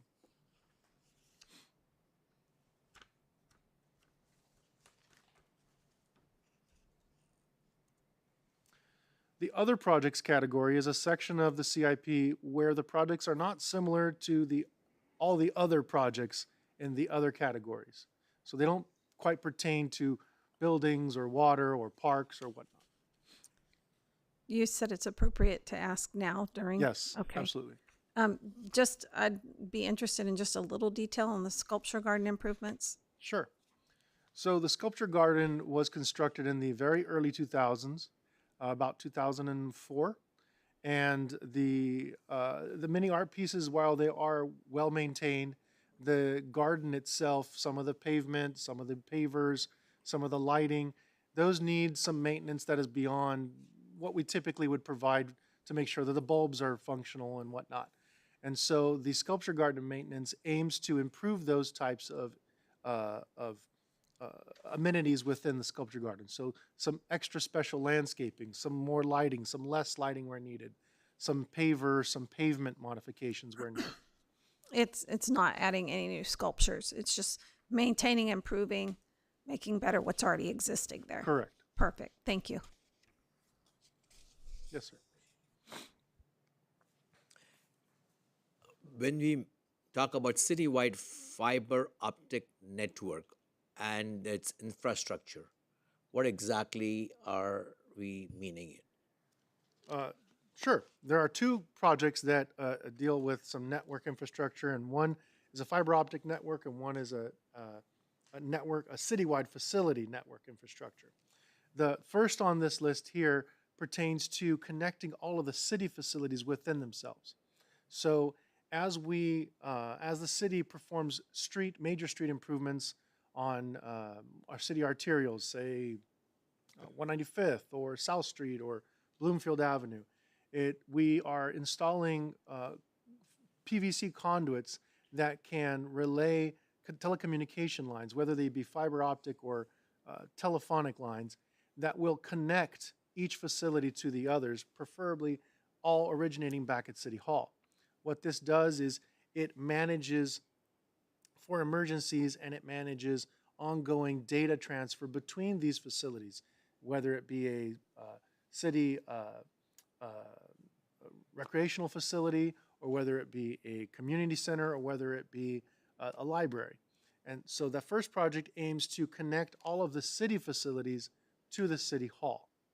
The second project is a project that the council has deemed very important, that the council aims to connect not just city facilities, but provide opportunity for businesses in the hopes that businesses would maybe subscribe to a fiber optic service that the city is investigating in creating. We are still in the infancy of that program, and as of current, there is money budgeted to implement the first phases of that program, but also we are implementing also a study on the business plan of how that utility would function if City Council deems it to continue to function. Both of those projects are a city priority in its what's known as its council strategic objectives that the council has specifically requested for these types of projects to be implemented. So is this going to be a new installation, or is it an improvement over existing? They would be new installations. Okay. And are we going to complete all of that in this one phase? No, that would not be possible. There would be many phases, most likely several years, in order for either one of those projects to be complete. Because I don't know, this is many years ago, I had heard that city of Cerritos is going to be the first city that would have free Wi-Fi anywhere in the city. So if I'm on the street, in the park, wherever, I would be able to get free easy Wi-Fi. It's not someone else's Wi-Fi that I'm using. And so are we away from that for many, many years, or is that even on the agenda? Not as part of the next fiscal year capital improvement program. That may be contained within future years capital improvement program. But one of the ways in obtaining and or providing a Wi-Fi signal is, of course, having the physical infrastructure in order to do so. So in order for, to equate this back to a residential house, in order for you to provide Wi-Fi within your house, you have to have a cable that connects your house to the ongoing provider. And your router, your wireless router, would then provide a wireless signal within your residence. So that would be similar to this situation here. In order for us to either provide Wi-Fi or a wireless signal of any kind, a physical infrastructure would need to be there. And these two projects begin that physical infrastructure. Whether the city council chooses to then progress it further into a wireless signal or not is at their prerogative. But it's not on the horizon right now, not in this year, but maybe even down the road, few years later. Correct. So it's not on the horizon. Not for next fiscal year. Okay. Thank you. Sure. Going on. The Parks and Open Spaces category of the CIP aims to renew, restore, and maintain the city's parks and landscaping. I have the Heritage Park. Yes. I don't see it on this list, but it's on the It report. may be on the following.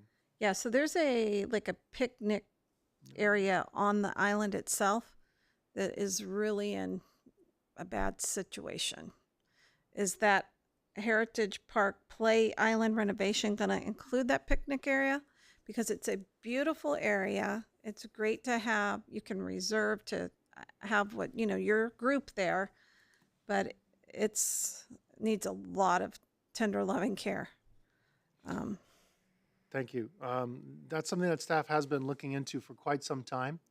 For the picnic area, that is, just for my clarification, you're speaking of the picnic area on the island? On the island, you go up. It's kind of in the middle, near the backside of the stage. Yeah. And it has a little building there. It looks like it had a little fire kind of thing, but there's a building that has a fridge in it, and that needs a lot of work back there. Yes, that section there is available for rent, for lease, right. for city residents. Right. And that section, as well as the other section, which is the Play Island renovation, which this project aims to primarily look at, are the buildings on the island that are out of use currently.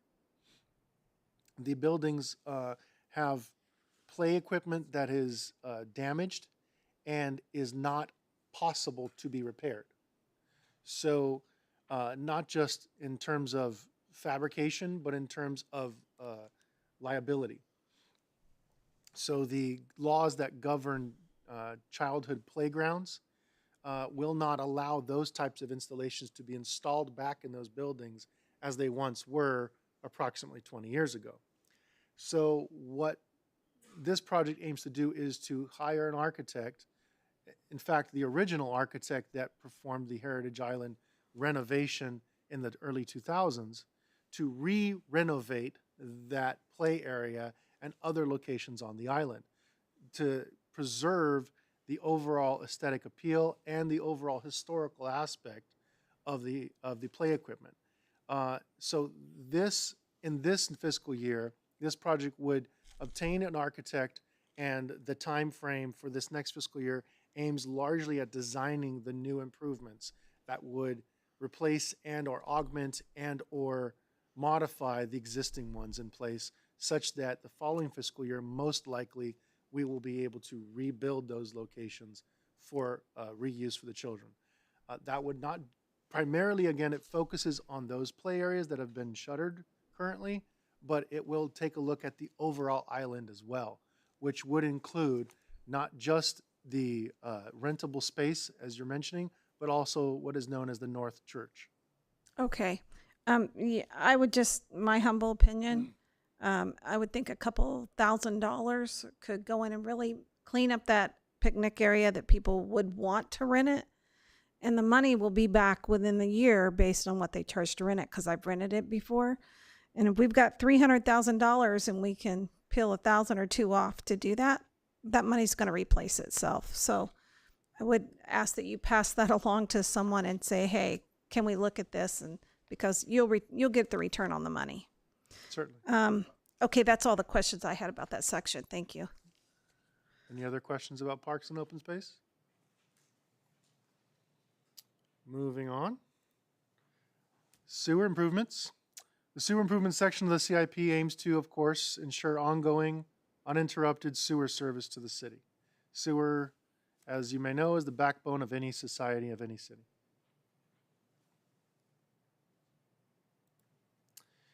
The streets and highways section of the CIP contains projects that perform extraordinary maintenance of city streets. These projects are, of course, vital to the circulation throughout the city, not just of businesses and goods, but of residences and visitors. I have questions about the Del Amo Boulevard Bridge replacement. Of course. We've been getting ready to get ready. Are we ready? This project it has been and always was designed to be as a multi-year design project. Because of COVID, because of some other factors that are external to city coordination, other agencies, this project, to give the public at home a sense of scope, this location borders 4 different cities, 2 different counties, and also 2 different county maintenance records, as well as Army Corps of Engineers. So there are many, many different players, if you will, to perform and design this coordination of this singular bridge. It's not wholly contained within Cerritos. It needs much oversight to go through it. That being said, there was a small delay, again, due to COVID and some other outside factors, other agencies, that delayed our environmental approval process, known as CEQA. So that document has just been approved about February, and May, and we are now moving on to the design phase. Designing a bridge like such, again, involves the involvement of Army Corps Engineer, Caltrans, all 4 different cities, 2 different counties. So that design is aimed to be about 2 years long to design the actual improvements. So from today's date, it is an ongoing project, but that design is still scheduled to be completed roughly in 2026. What's good to know is that the design for this project is fully funded by, as it would be, Measure M funds, not just from LA County, but also Measure M funds from Orange County. So 40% of the design costs are borne by Orange County through the city of La Palma, and the other 60% of the design costs are directly given to Cerritos to manage, but City of Lakewood has an important stake in the design itself. So this line item shows 850,000. Correct. Then it says street reimbursement. I'm assuming that's category 211. Yes. But in the Measure M, it doesn't show anything. Is the 850,000 the Cerritos participation in the design cost? No. Let me explain. I understand the confusion, and folks at home, the Measure M column within the budget book are the Measure M funds that the city is given for city purposes, for city improvements, to maintain city streets.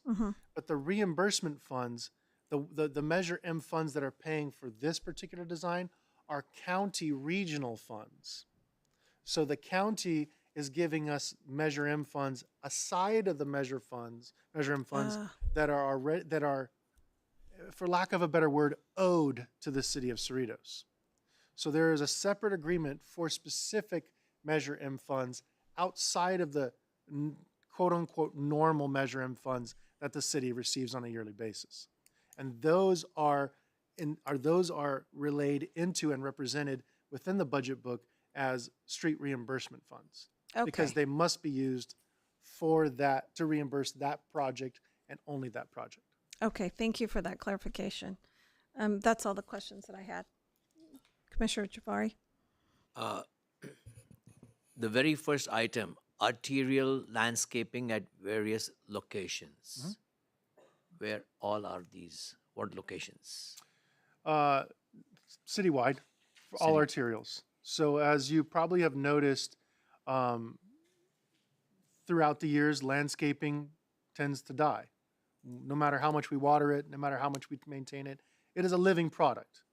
And just like any living product, they have a shelf life, if you will.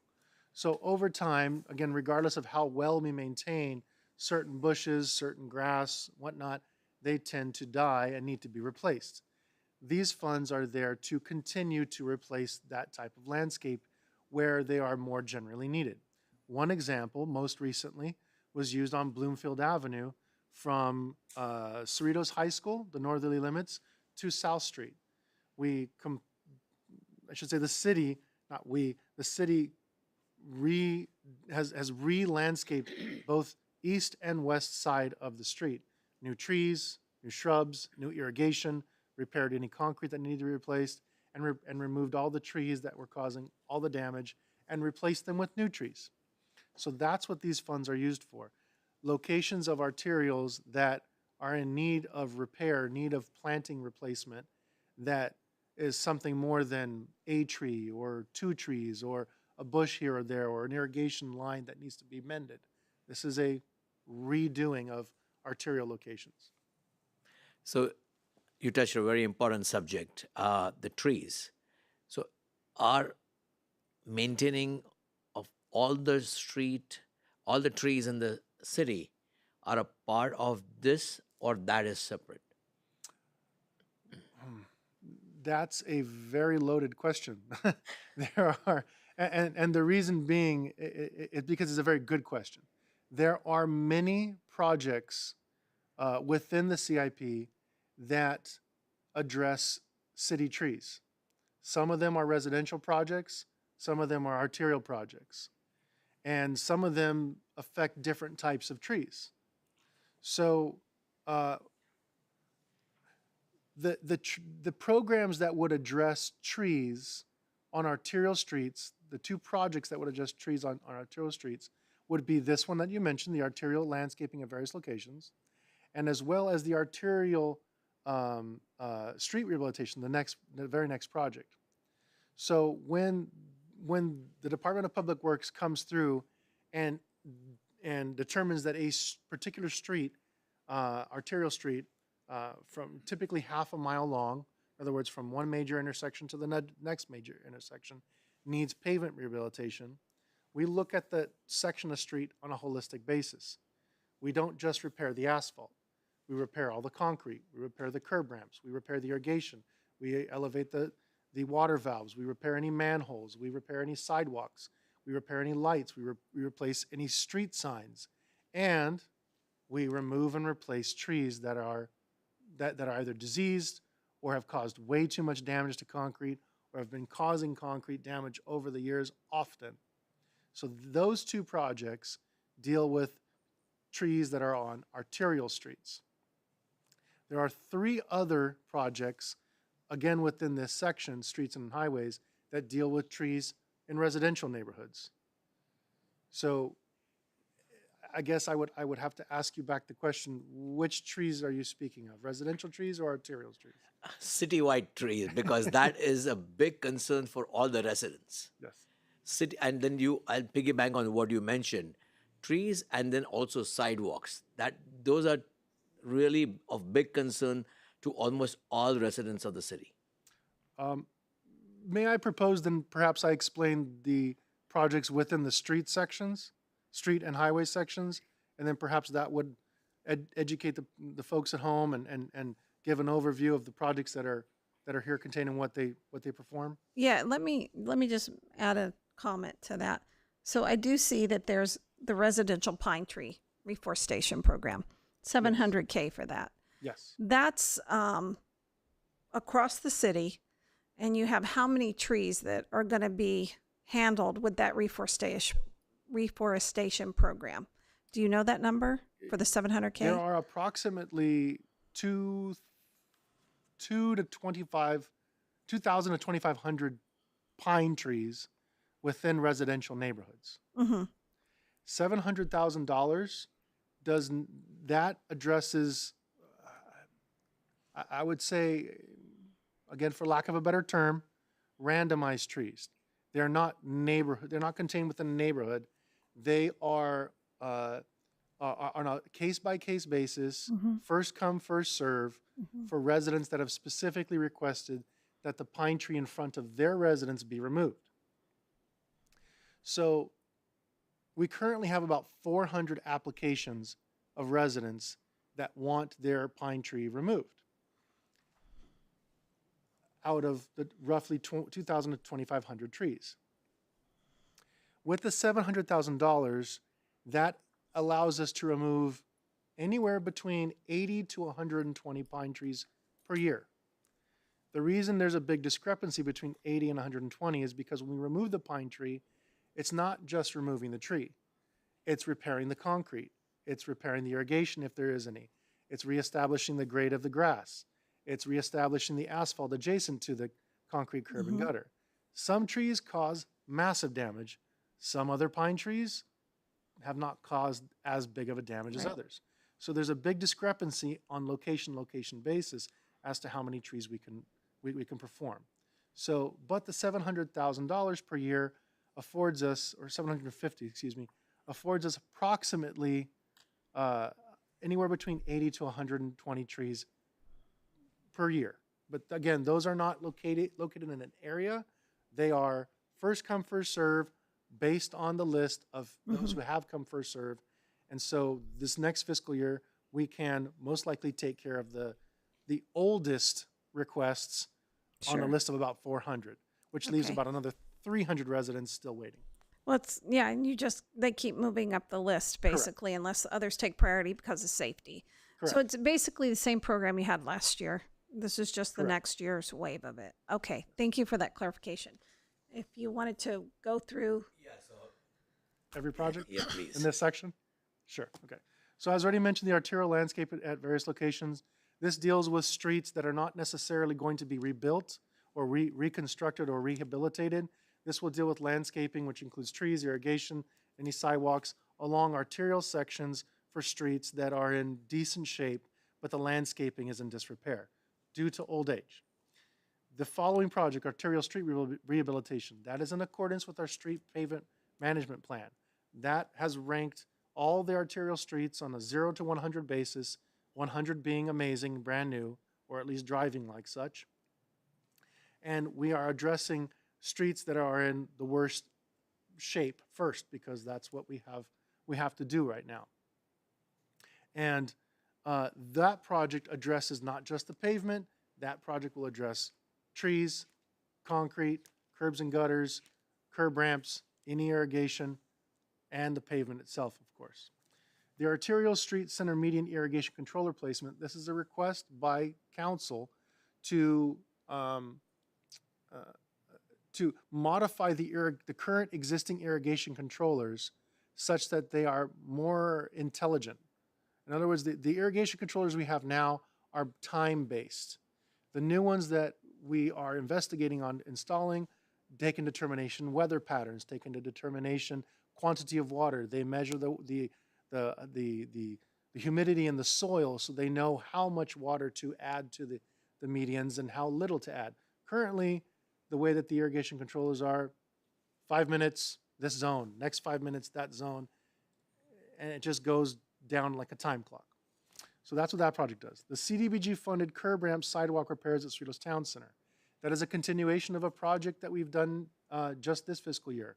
We are installing, or say replacing all the deficient ADA curb ramps within this town center. This current fiscal year, we replaced curb ramps along Town Center Drive from Park Plaza to Bloomfield. This next project will begin a continuation of that from Park Plaza along Town Center Drive to 183rd, and do as many as we can with the same funding that we receive from the CDBG program to do Park Plaza Drive. So the goal is to replace and bring up to date these curb ramps within this highly pedestrian traversed area. Citywide overpass fence refurbishment. Over many of our bridges, mostly freeways, There is safety fencing and safety gates that are not chain link fence, that are not owned by Caltrans, that are the city's responsibility to maintain. They are old, they need a little bit of maintenance, and that's what these funds here are to do. They are to maintain some of that wrought iron fence, maintain some of that, and hopefully add a little bit of beautifying landscape. The Del Amo Boulevard Bridge replacement design, I believe I've already touched on that. Okay, I'll move on to the next sheet.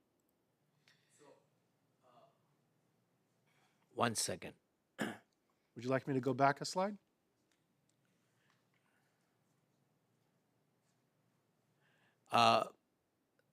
When we read this, I'm trying to understand what it means. Residential parkway, tree and sidewalk inspection and repair program. So is this a particular parkway, or is it all the residential streets and all the all the trees in the entire neighborhood of the city? Great question. I'm glad we're at this next project. This is one of the projects that addresses residential pine trees within a neighborhood, whether they're pines or oaks or whatever other species that may be causing damage. This is also another council goal, to minimize liability against trips and falls and concrete damage and so on and so forth. The council has requested and provided this project as a way to proactively inspect more trees and remove and replace more trees than we had previously done. So this program is one program where we remove trees on an area basis. It may cover an entire block. It may cover just a certain section of 5 or 10 streets that are closely located to each other, but it focuses on all the pines in the area and all other trees that have been causing recurrent damage. And what it does, it removes the tree, regrades, repairs irrigation, puts back sod, puts back a new tree, repairs concrete. So that is a program in the tune of $1 million that deals with an area-wide concern. There are a lot of pine trees. They are the #1 tree that causes damage within our city. And therefore, anywhere between 80 to 90% of the trees that we end up replacing with this program are pines. That does two things. One, it reduces the city's liability of having that maintenance and having that potential trip and fall claim. The second thing is, inadvertently, it sometimes will address someone who's on the list for residential pine tree removal who happens to be number 250 and wouldn't have had their tree removed as early as before. So that's what that project there does. So it'll remove on an area basis any tree that's offending that area. That program also removes approximately 100 to 140 trees in any given area of the city. So how much of the funds are we allocating for residential parkway, tree and sidewalk? So sidewalk and the trees maintenance. Total, how much is the allocation in a fiscal year? So concrete is a little more expensive of a repair than to remove a tree. However, the landscaping that needs to occur after a tree is removed and after the concrete repair is not inexpensive as well. So approximately the funds that are spent, depending on the size of the tree, is either 60-40 or 50-50. So 50% of the funds go towards removing the tree and reestablishing the landscape, and approximately 50% of the funds go towards repairing the concrete which has been damaged by those trees. Sometimes, depending on the size of the tree, it's 40-60, sometimes it's 50-50. It's difficult to tell exactly what that split is because we don't actually have the bid for that location. So what is the total budget just for the trees and the sidewalks? Under that project, that total budget is $1 million. Combined? For that project, $1 million combined. Right. And has that increased since last year, or is it same? No, it's remained the same as budgeted from last year. So I wonder, why are we just keeping only that $1 million when that is the need of the residents? If you ask, the reason I say this is I've gone on many a trips with the who are now elected officials, but during their campaign, knocking the doors. And almost every resident who said that they have concerns is the sidewalks and the trees. And still, after all these years, we still don't seem to increase the budget. And I see that we have tons of reserves, but we don't want to get money out of the reserves for a rainy day and not utilize it for what is needed today. If I may just, excuse me, if I may interrupt, please. I just want to jump in briefly. This is a very good conversation about the projects and specifics about the dollar amounts for each project, and it is appropriate for the commission to go ahead and voice their opinion on those projects. However, I do want to focus on the item before you today. And the item before the Planning Commission, under the Planning Commission's jurisdiction, is not a discretionary review of the projects and the dollar amount within those projects. The item before the Planning Commission today is a review of the projects as a whole, and which makes the capital improvement program, and the capital improvement program's compliance and conformity with the general plan. So while it's okay for us to have these conversations about the specific projects and the dollar amounts and what it entails, by all means, Acting Director of Public Works Dario Samos can provide that clarification. I just want to hone us in because we can't get too far into discussing the specific dollar amounts and whether we want a project, don't want a project, et cetera, because the item before us today is to find whether or not the capital improvement program is or is not in conformance with the goals and policies of the general plan. I'll leave that there. All right, got it. Thank you. So the next project is the Residential Pine Tree Reforestation Program, which I already mentioned. This is the $700,000. This takes care of, again, for lack of a better word, randomized trees, but they're not random. They're based upon a list. The residential street rehabilitation is another project which addresses pine trees, concrete curbs and gutters, curb ramps, as well as the actual asphalt within those neighborhoods. The sidewalk, curb, and gutter rehabilitation is yet another project that deals with repairing concrete, curbs and gutters, and curb ramps, as well as any offending trees. This program will address not just residential areas, but it will address arterial areas. And these are done on a basis of resident complaints, patron complaints, and staff observations. And finally, we have the wheelchair accessible ramps. This is a program that is there to replace individual curb ramps for those who have ADA needs, who specifically want to get from point A to point B, and these curb ramps could help those individuals get from point A to point B should they request that.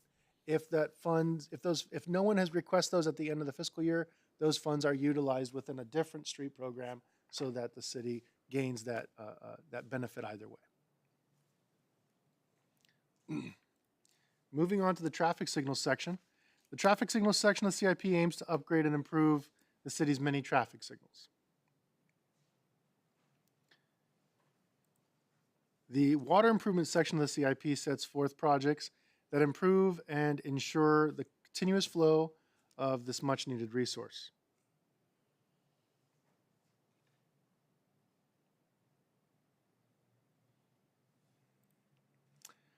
So thank you for your patience. I know it's a very long list of projects.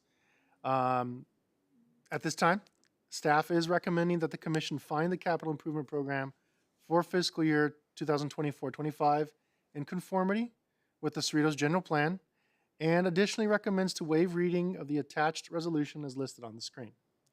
Please let me know if you have any other additional questions regarding any part of the presentation. Thank you. Thank you for your patience with our questions as course. well. Appreciate it. Do my fellow commissioners have any other questions or comments? Commissioner Polito. Thank you, Madam Chair, and thank you, staff, for the report. I just had some broader questions. Since we discuss this every fiscal year, is there anything different of note from last year's CIP program report when we're discussing this upcoming fiscal year? Is there anything that was moved up or anything that was put off till later? No, there were no projects that were put off till later. It is a 5-year program, so what's represented tonight is just next fiscal year. But every fiscal year, we bring a part of that 5-year program to the commission for review. So at this current time, we're only asking for conformity of next fiscal year's in conformance with the general plan.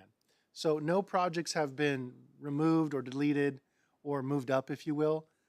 They have just been scheduled for this current time.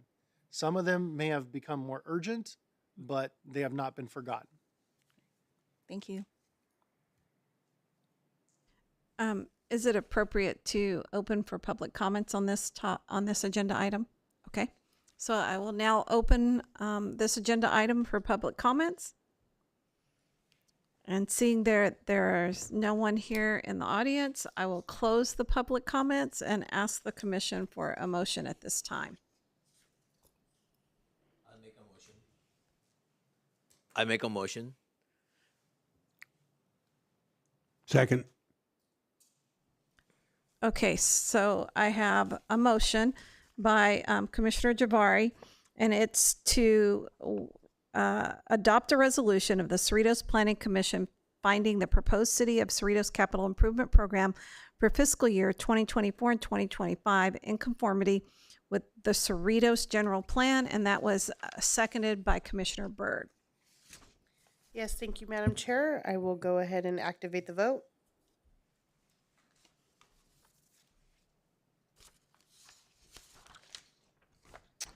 All votes in. Motion carries by a vote of 4-0 with one commissioner noted absent. Thank you. Thank you. We'll move on to the next agenda items, communications. So agenda item 10A, Mrs. Aguilar, do we have reports from the Department of Community Development? Yes, thank you, Madam Chair. I just want to report that the next regular meeting of the Cerritos Planning Commission will be held on Wednesday, July 3rd. I do also want to turn your attention over to City Attorney Bill Erkey for some comments about the excusal of Commissioner Gandhi. Yes, thank you, Madam Chair and members of the commission. One item that the City Council periodically has to address and also comes up with our other commissions is when a member may not be present or has a conflict and can't make a particular meeting. The Planning Commission ordinance in our municipal code does have specific provisions that if a certain number of absences, unexcused absences, happen within a consecutive amount of time or within an amount of time spanning several months, that commissioner could be removed from the commission.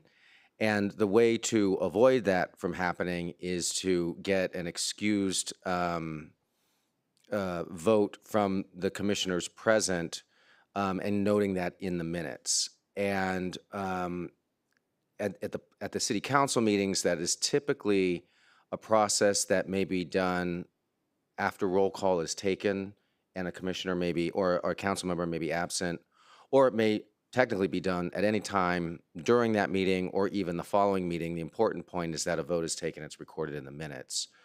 So in light of Commissioner Gandhi being absent, and even though I don't think there's any concern about making the next meeting or anything like that, and in light of his absence tonight and that he was selected to be vice chair, I would recommend having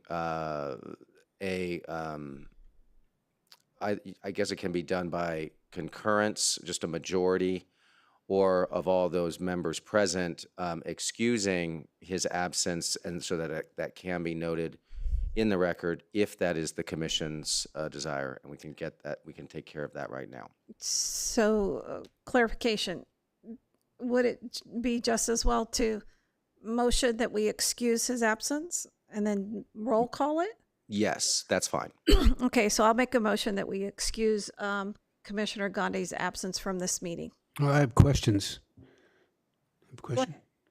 Do I need to pull back the motion, or can he still ask it? Okay. No. Go ahead, Commissioner Byrd.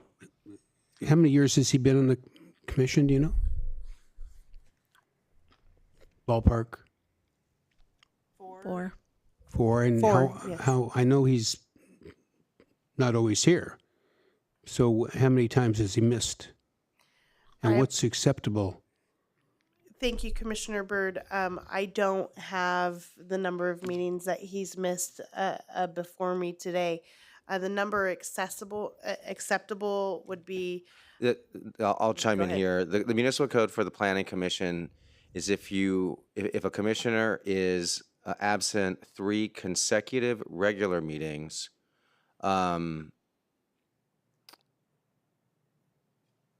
or who is absent from a total of 5 regular meetings of the commission in any 6-month period, without such excuse noted. Was today excused, or was these others excused? Has he let people know he's not coming? If I may, yes. So Commissioner Gandhi did inform me that he would not be here this evening. So he did inform me in advance of the meeting. Why is this being brought forward now versus in the past? And so at the recommendation of the city attorney, he is recommending that in any case where a commissioner is absent, that the planning commission vote to either excuse or not excuse that absence. And so that is why it's today. It's not Commissioner Gandhi per se. It's just a matter of today's June meeting. We're lucky to have City Attorney Bill Ergy and I'm here, and it's the practice of the Yes, council, and so which also has a very similar. So I want to make it very clear, this is not to, call out Commissioner Gandhi by any means, but at the recommendation of the city attorney, if there is a commissioner absence at a meeting, that this will be the protocol moving forward. And again, it is subject to a motion, a second, and a vote on whether or not to excuse that commissioner. Excuse the absence for today, is that it? Correct. Correct. Correct. And the motion made by Chair Gilheis is for today to excuse Commissioner Gandhi's absence from this meeting. I second. Okay, so I will. One moment. Yes, go ahead. Commissioner Polito, did you Yeah, want to I make a had comment? a just a question, because I guess when we I guess because my memory is not failing me right now, but I guess when we discuss usually on a future commission meeting, we discuss, I guess, future commission dates as a whole, or we just we just mention when the next meeting is normally, and then I guess what's the process Protocol for that? Yeah. Yeah. So I typically try to, for the benefit of those watching during my comments, mention when the next meeting is. It's so that the public can be aware. They can pull our agenda from the city's website. They can tune if they'd like. In terms of, does the commission know or does the public know when the meetings are? So the meetings are always held the first Wednesday of the month, always, without fail, with the exception of the January meeting. January meeting is typically held the second Wednesday due to the holiday season and the time frame. But planning commission meetings are the first Wednesday of every month, and that does not change.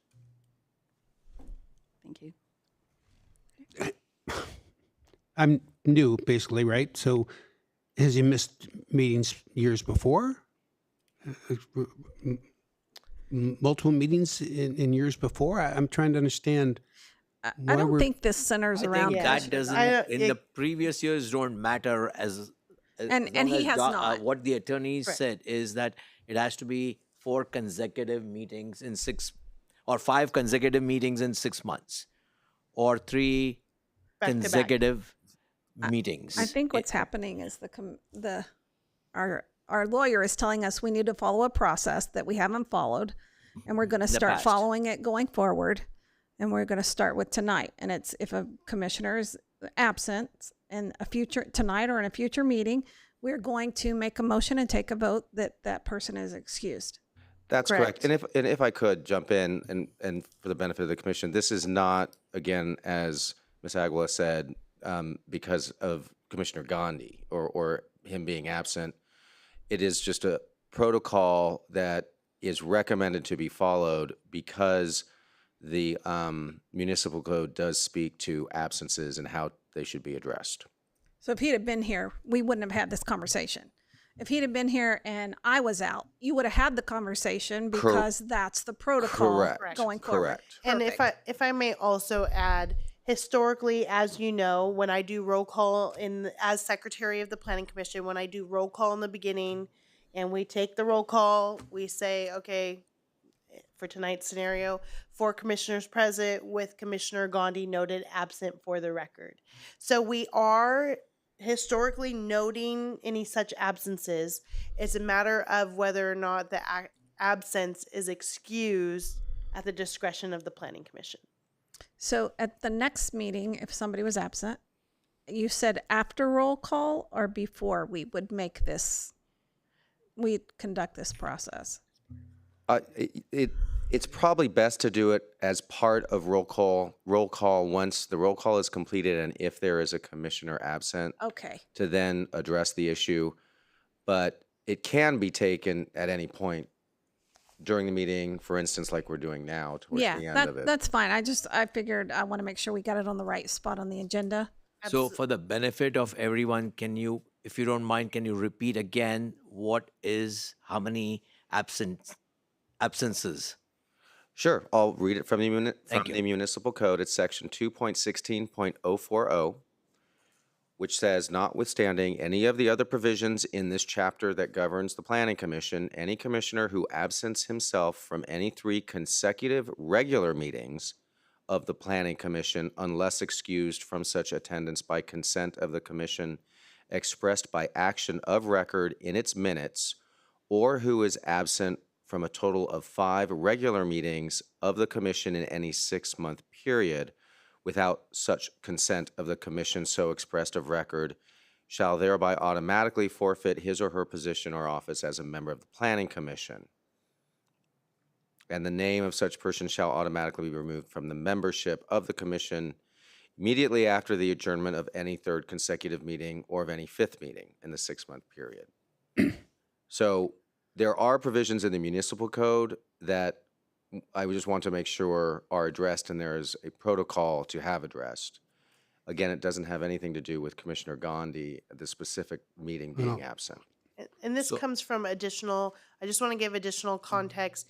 This comes from an annual review of our policies and procedures. So this, again, in discussion about our policies, procedures, et cetera, there is no, as Chair Gilheis mentioned, formal process. We weren't following a process to formally excuse or not excuse an absence. And so at the recommendation of City Attorney Erke this evening, that is why that's being brought up. Right now, we were literally discussing it during the meeting, and that is why it was not part of roll call in the beginning. Quick clarification. So say, for example, I am absent for 3 consecutive meetings. And if my fellow commissioners say even one of them says not excused at any one of the 3 consecutive meetings where I am absent, would that disqualify me? Or is all 3 have to say not excused for it to be disqualified? Or if I'm absent for 3 consecutive meetings and all of the fellow commissioners say excused, would that make me not be dropped out of the commission? I'll start with the last scenario first and answer that. If you are excused for any one or for all three of those, then you may remain on the commission. There is not and there is no, please, I should back up. The council is responsible for all appointments of the commission and the planning commissioners. And each council member has an appointment. And there are terms that do apply per our municipal code to this commission and other commissions. But the municipal code also does, for the planning commission, address the issue of if there are consecutive absences. And again, this is just from regular meetings. So that would basically be 3 months in a row. It's not if there is a special meeting that needed to be called or anything like that, this doesn't apply. And as long as any absence is excused by consent of the commission, then it's as if there were never any absence. Then I second it. They'd be excused. If I may, we already had a second. Oh, did so we? Okay. if I may, the motion was by Chair Gilheist and the second by Commissioner Javeri. So if the commission's ready, we'll just do a roll call vote. Sounds good. Sound good? Okay. So Commissioner Burden, Aye. Commissioner Gandhi, noted absent. Commissioner Polito. Yes. Thank you. Commissioner Javeri. Yes. Chair Gilheist. Excused. Okay, passed. Motion passes 4-0. Thank you, and thank you for allowing me to explain that. I appreciate that, Chair. Appreciate it. Thanks for all the clarification. Appreciate it. Is that all of the reports from the community development? Yes, that concludes my reports this evening. Thank you. Great. So the next item on the agenda is 10B, reports from the Cerritos Planning Commissioners. I'd like to start with Commissioner Polito. Do you have? Thank you, Madam Chair. First of all, I wanted to congratulate Commissioner Javeri on his tenure as chair. Second, to congratulate new Chair Gilheist and Vice Chair Gandhi, and look forward to serving with them for another however long. And then lastly, just wanted to thank the staff, as always, for all your hard work and support to our governing body. So thank you. Thank you, Commissioner Polito. Commissioner Byrd? Commissioner Javari? Thank you. Okay, this has been a longer session, so I won't take too long, but I would tell on what Commissioner Polito said and to just say again, you did a great job, and it's been a great pleasure being with you, and I'm looking forward to the next year as this commission team. Thank you. Thank you. Yep. And with that, I will adjourn the meeting.